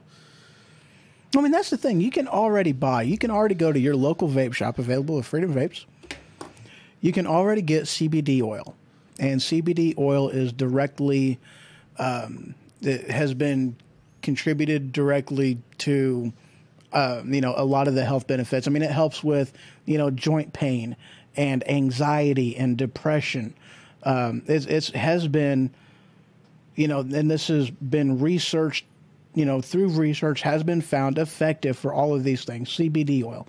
Now, the problem with buying CBD oil is it isn't quite as diluted. No, it isn't quite as potent and as strong as you would get if it was something that was available through a prescription. But unfortunately, you can't even get a prescription for it. So you got to use a lot more of it in order to get the same effect if it was something that was available you know, through your doctor, but you can't get it through your doctor because big business, you know, the pharmaceutical companies can't make that much money off of it, and that's why you're never going to see it. As soon as they can synthesize it, as soon as they can synthesize it, make money off of it to where it's more effective than the real thing, you're not going to see marijuana be completely legalized on a larger scale, on a federal scale, national scale. That's that word I'm looking for. Whew. I seen another article that kind of ties into what you're saying about these holistic doctors that base their research and prescriptions on natural things besides just marijuana, like turmeric and all these other things that are healing people. These people, these researchers and doctors are coming up dead mysteriously. Have you seen that? Oh, that doesn't surprise me. I mean, I've seen stuff like this, you know, not necessarily for this, but, you know, different, the same but different. You know what I mean? Yeah, you know, they're just mysteriously disappearing or coming up dead.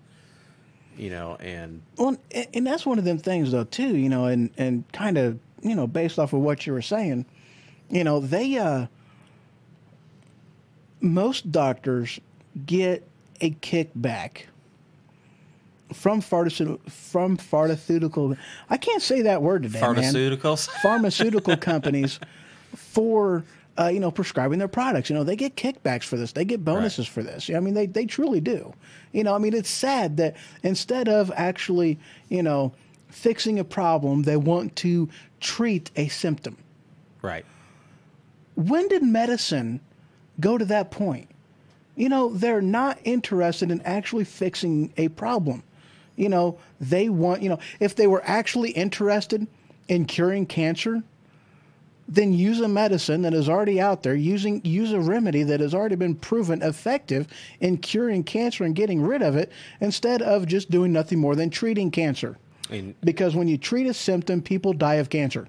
And I firmly believe they have cures for quite a few different things out there. But like you were talking about, they're not going to let the public know it because they would lose literally billions of dollars. Dude, my dad, he died of colon cancer, you know. And if the research had been out and had been done, he'd still be alive today. You know, he died from it because he was spending like $2,000 for a single treatment for chemotherapy and for radiation treatment. $2,000 a treatment. Holy shit. Right. You can get, you know what, a dime bag for $40? Marijuana? Yeah. Takes care of the pain, takes care of the joint pain, and will, you know, stop the cancer from growing and will eliminate it from your body. Right. So why isn't it something that's being used? And you notice all these other diseases that have popped up in the past 20, 30 years that didn't used to be around, and now they got a pill for that too, to treat, like you said, treat the symptom. Right. You know, it just kind of makes me wonder where are some of these ailments and diseases really coming from? Well, a lot of it can be contributed to, you know, well, okay, let's put it this way. Like with the Z-Pack, you know, and this is one of them, you know, the, you know, that end-all, cure-all,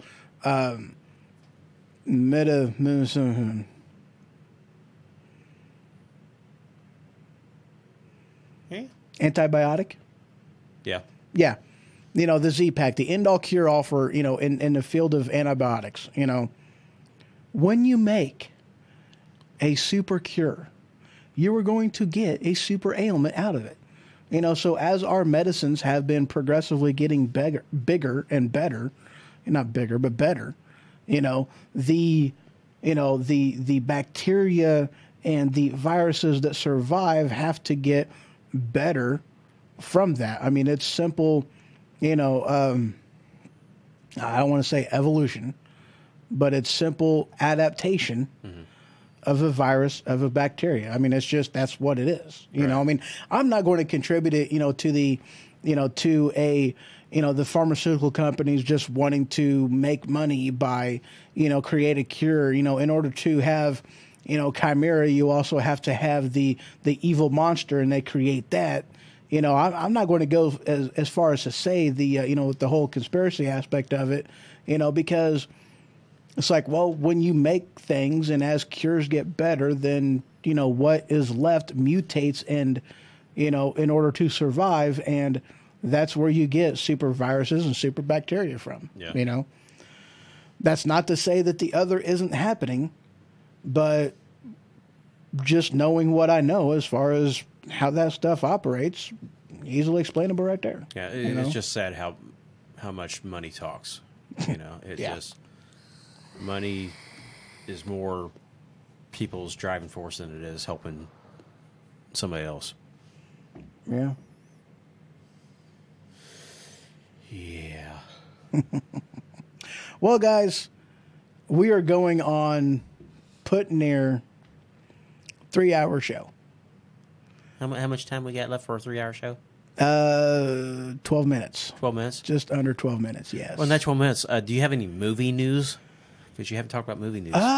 You know what? I really haven't talked about movie news. I just recently watched Jumanji. Thank you, Mr. Hauer, for this. He is the one who generously gave me his digital copy of Jumanji. And I tell you what, good movie. Have you had a chance to see it yet? I haven't seen the beginning, but I've seen about 3/4 of the last part of it, and I think we talked about this before.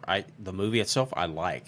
It's different than the original, but it's one of the remake that I can say is worth going out and seeing. Because there's a lot of remakes that I just don't care for. If you actually caught the beginning part of the movie, and since you've already seen the movie, okay, guys. Spoiler alert: Jumanji. We're about ready to talk about it.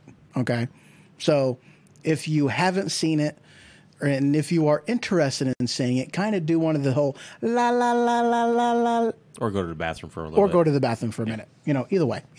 So, Jumanji.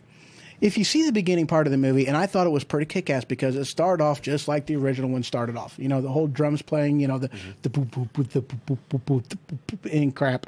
And I can't do that again, so it just ain't going to happen. But it started off as the board game, as it was in the original. And the kid was like, board game, what the hell is that? Put it on the shelf, done. Went back to playing his video game. That night, what happened? The game changed from a board game to a video game. Ooh, it evolved. It adapted. The kid looks at it. He's like, what the hell? He hears it. He opens it up. Instead of going, what the hell? This is evil, demon possessed, because it very obviously, he's seen it as a board game. He opens it up again, and it's a video game. He plugs it in to play. He chooses his character, and then he disappears. So, yes, it's a remake, but yes, it is a sequel. They kind of bottom line is they did a good job doing it. They did do a good job. Yeah, yes, it's a remake, but it's also a sequel because it starts off as the original, as a board game. But because with the evolution, and I will use this in this case, because of the evolution of video games, you used the E of word. Technology, so that's one of them things. I thought it was cool how they did it. They wasn't trying to replace the whole thing. Like, they did it completely different. Because, in the original Jumanji, they were still themselves playing the video game, with the exception of the dude becoming a monkey boy. This, they were kids who became avatars in the video game itself. Right. Which I thought was cool. Oh, my God, Jack Black's character. Oh, my God, I literally have a penis attached to my body right now. Michelle, come look at my penis. I'm good. I laughed so hard on that part. Oh my God, that was funny. Intended. I was like, dude, yes, I know people that would basically have that reaction to having a penis now. You've got to take a look at this. I was like, that's amazing. Oh, it was funny. It was funny. They did a good job with it. Yeah. It was very good. Yeah, because, I mean, there's just so many other remakes that just, you know, they're like, I hated Total Recall. Now, granted, I liked the movie. I liked the special effects. I liked the plot line, the whole 9 yards. I liked the movie. But the thing that ticked me off with the movie itself, the original, you had no clue what the hell was going on. Is this the simulation? Is this real recall? Is this life? What the hell's going on? You have Right. no clue what's going on in that movie. even towards the end, you still Oh. didn't know Yeah. which way is it. Yeah, it leaves you questioning what the hell is going on. It never answers the question. And there's no follow-up sequel to tell you what's going on. Right. It leaves you hanging. The new one, it answers the question. Now I've never seen any, director's cut. I've never seen anything like that, So I have no idea if they answer that later on with a director's cut or an extended edition or anything like that. I have no idea. But the movie, as it was released, you have no clue what the hell was going on. As to where with the new, the remake of Total Recall, there's no more mystery in it. And that was part of the movie's appeal. That was part of what made it good.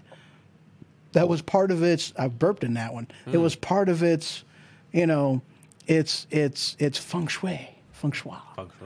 Feng shui. It was part of what made the movie a great movie, is that you had no idea what the hell was going on. It was its mystery, it was its allure, and it lost that. That was, granted, it was still a good movie. They did a great job on special effects, on cast was great, good acting in it, good storyline, good plot, still solid. They even included the old woman head that was freaking out, an aspect of it at any rate, So it was still a good movie and it was still solid, but it lost its allure and it lost its mystery. It's horseshit. Right. RoboCop was decent. Never seen the remake on that one. Did it follow the original story? Or? Pretty damn close. It wasn't bad. Not bad. Which one would you rather?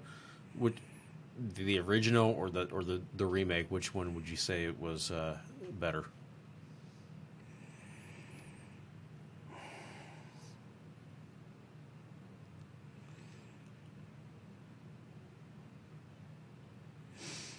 Are they pretty equal?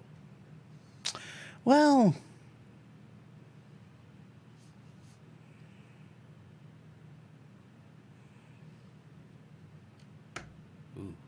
making you think on that. I'd almost have to give it to the oh man, see, that's a tough one though, because there's some really neat, amazing things about the first one that was really, really cool. The overall darkness of it, and that's one of them things that the remake didn't have, is quite the darkness in it, but overall, the new one was awesome. I love what they did with the special effects whenever, Murphy gets the realization that he is a robot and there ain't much of him left, because they made that brutally honest, brutally clear to him. Have you seen that one? The remake of RoboCop? No, you haven't. No. Oh, dude. They made that brutally clear to him that there wasn't much left of him. And how they did that was like, wow. Very, very cool. So, that was one of them that I thought was just a wow. That was an aspect of it that I would almost have to say that part was definitely better than the original one. But the original one, it had that darkness to it. It was that, almost like a post-apocalyptic, Detroit type of a thing when the criminals take over. That's what it was. And it was like, it was wow. So, because of, being a newer, cleaner type of a movie, it kind of loses a little bit of that. But that's not to say that one is better than the other, but they are different. That's one of them that they stayed so close to the storyline that,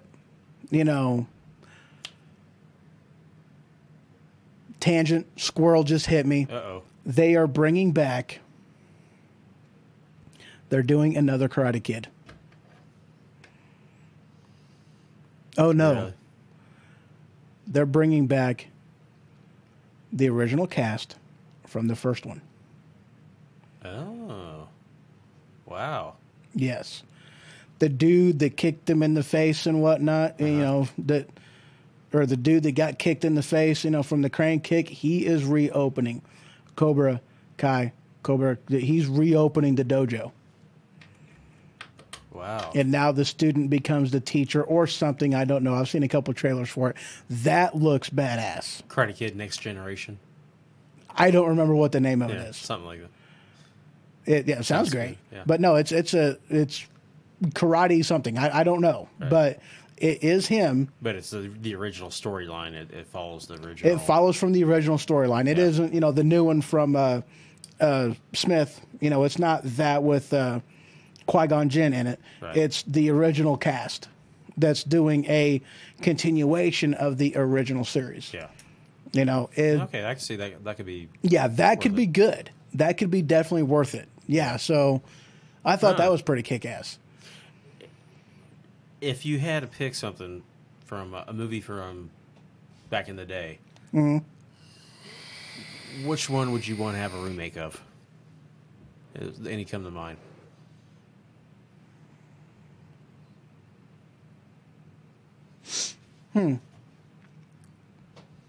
Like say some of your favorite movies. Which one would you want to have it remade?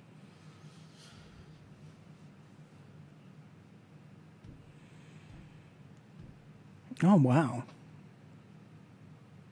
Anybody out there in internet land, what movie from back in the day would you like to see remade? Am I stumping everybody? You know, I don't know, because, I mean, there's...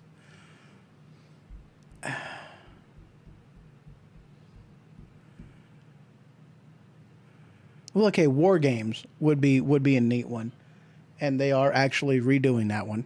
Really? Yeah.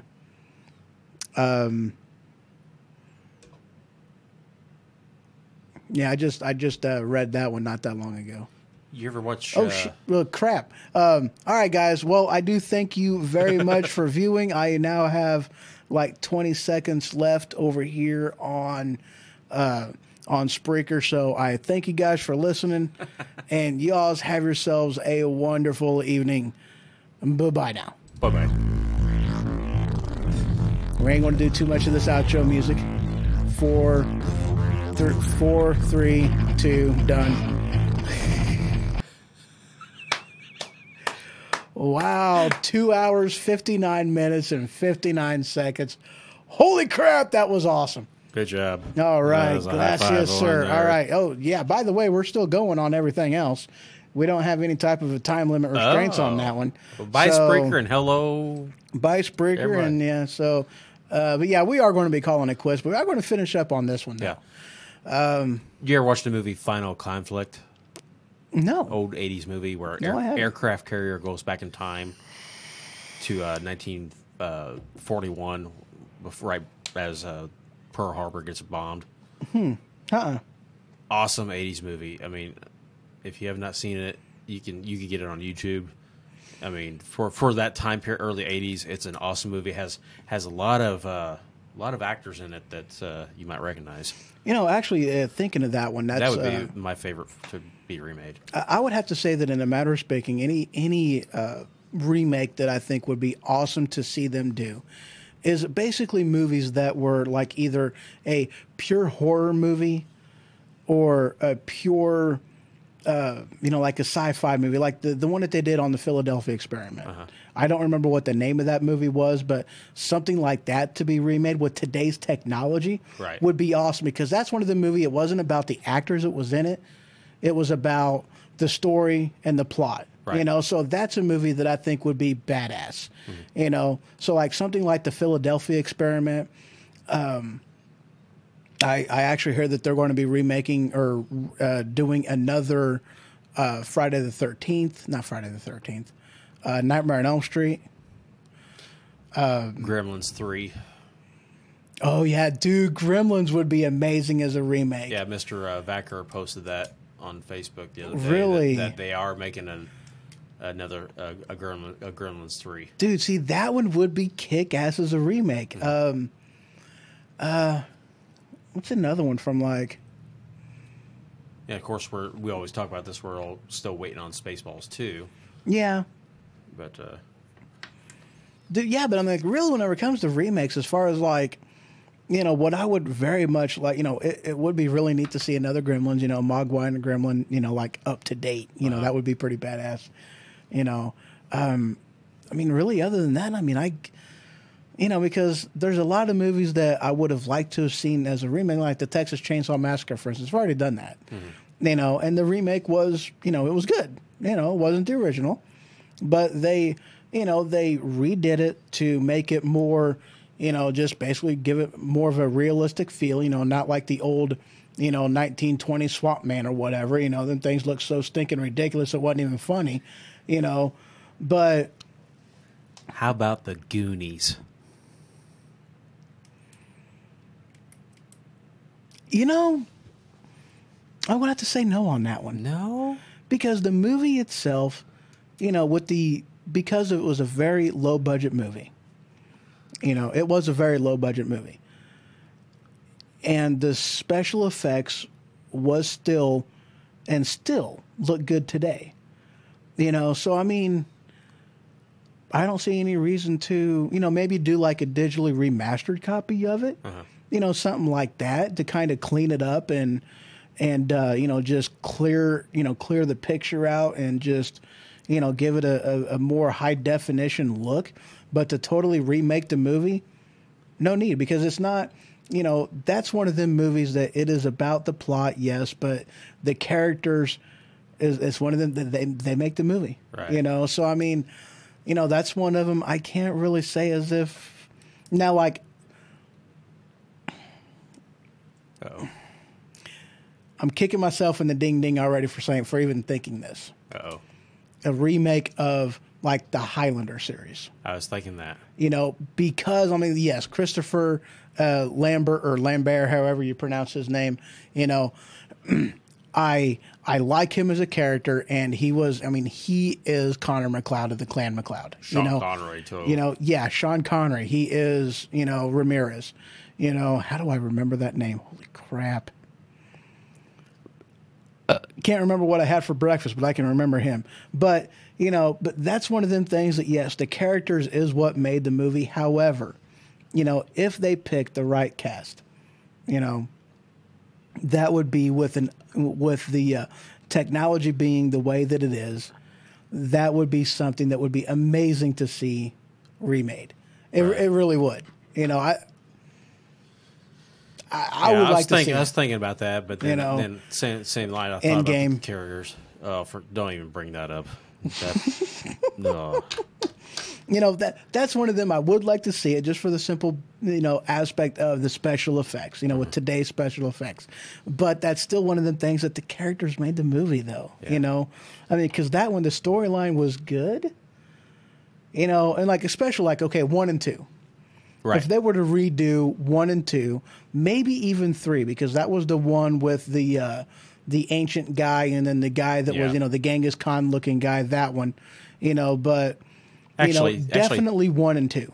3 took place, but actually timeline wise, 3 actually took place between 1 and 2, because his I think so, because his girlfriend. No, it took place during 1. During 1? Yeah. So did Endgame. Endgame took place during 1. Okay. I don't even talk about Endgame. but I just remember his girlfriend was still alive in 3. Yeah. So, yeah. Yeah, it took place during 1, not between 1 and 2, you know, because, well, yeah, it took place during 1. You know, because 1 was the, you know, 1 was like here and final. Here, you know, and 2 happened here and here. And 3 happened within here somewhere, you know, so, but yeah, chronologically speaking, but yeah, if they were to redo definitely 1 and 2, because I liked 2, you know, but 2 was so ridiculous on its cinematography, Right. cinematic democracy Sounds thing. good. Yeah, I mean, that was one of them aspects that was like, yes, great storyline. Yes, there were some awesome and amazing parts in that movie, but man, was it so cheesy with the special effects. Right. And I mean, the bird-looking dude. yeah, I mean, what the hell was that? I mean, granted, they look like Lenny and Squiggy off Laverne and Shirley. I mean, the greatest part about that movie was, I mean, you had, old and wrinkled, Connor McLeod getting literally kissed by a tanker, skidding to him with a literal pair of lips on it, just giving, kiss, and then the thing catches fire and explodes, and then you got, young Connor McLeod that walks out of the fire. Best part of the whole entire movie. Even though his clothes weren't burnt. Yeah, even though his clothes weren't burned. I mean, you think the guy would come out, looking more like, Arnold Schwarzenegger, I'll be back, but no, he didn't.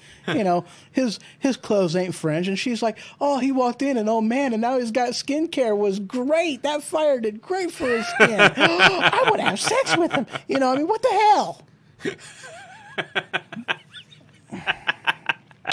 This man's my grandpa. I'd call him daddy, but I'm going to have sex with him. What the hell? Anywho. Yes, ladies and gentlemen, we just went there. So, but yeah, that would be a good movie just for the special effects aspect of it to see them remake. It would be pretty cool. What about Tron? Considering they've already done a Tron Legacy, I didn't see that one, but I heard it wasn't as. Yeah. I liked how they did it, but that's one of the things though too. Considering what it was and how they did it, the special effects still worked. Right. Especially considering you're talking about the special effects of a Commodore, like a Pong is more or less what you're talking about. I mean, considering what they were working with, the technology of the age, and what the game was by itself. Yeah. What they did, I can't complain with it. I mean, they did a good. That's kind of like the Goonies, I mean, it was perfect for the time frame, and they still did a good job with it. Especially whenever you're talking, they already did Tron Legacy. Yeah. There's not really much of a need to remake it. What if they'll remake 2012? A Space Odyssey? No, the remember because in 2012 everything was supposed to go haywire. California, the movie with John Cusack? Yellowstone blew up and everything. Yeah. That was still done. That was still pretty good, though. I mean, that was, the technology hasn't advanced. Filmography hasn't really advanced all that much since then. You did That like was a the pretty new good one. reboot of Amityville Horror. I did, actually, yeah. The original Poltergeist. They did. They did a remake of Poltergeist. Yeah, I still want to see it. I did not know that. Yeah, I still haven't seen it. A remake of the first one? Yep. Carol Ann. I would actually like to see a remake of, I think, the third one with the old guy in it. The one with the old guy in it. You're all gonna die. This house is now clear. That was a creepy old woman, dude. yeah. Man. Uh-huh. She's scarier than your dude. Carol Ann, go towards the light. What about the? He's counting the lightning strikes and he's looking at the creepy tree outside the window. Remember that? Before What movie? The original Poltergeist. 1,000, 2,000, and he keeps counting the seconds between the lightning strike, and then all of a sudden the tree branch crashes through the window and grabs the little brother. Yeah. You're right. They did remake that one, didn't they? Yeah. I forgot about that. They did. Okay, a remake of the third Poltergeist, because that one was the one with the creepy old guy in it. Right. You're all gonna die. Yeah, creepy old guy. Holy crap. Well, guys, we have gone. Only 2 more hours to go. You're nuck and fudge, dude. Hey, you still got Mountain Dew to drink. I do, but no, I don't need to. No, we're good. All right, guys. Well, Thank you much for watching. Thank you all for being part of the show. If you all like it, give me the thumbs up. If not, give me the thumbs down. Don't forget to hit that subscribe button. This way it gives you notifications on all the different shit that we do and whatnot. So, y'all have a good one. Take care now. Bye-bye. Bye-bye. Good.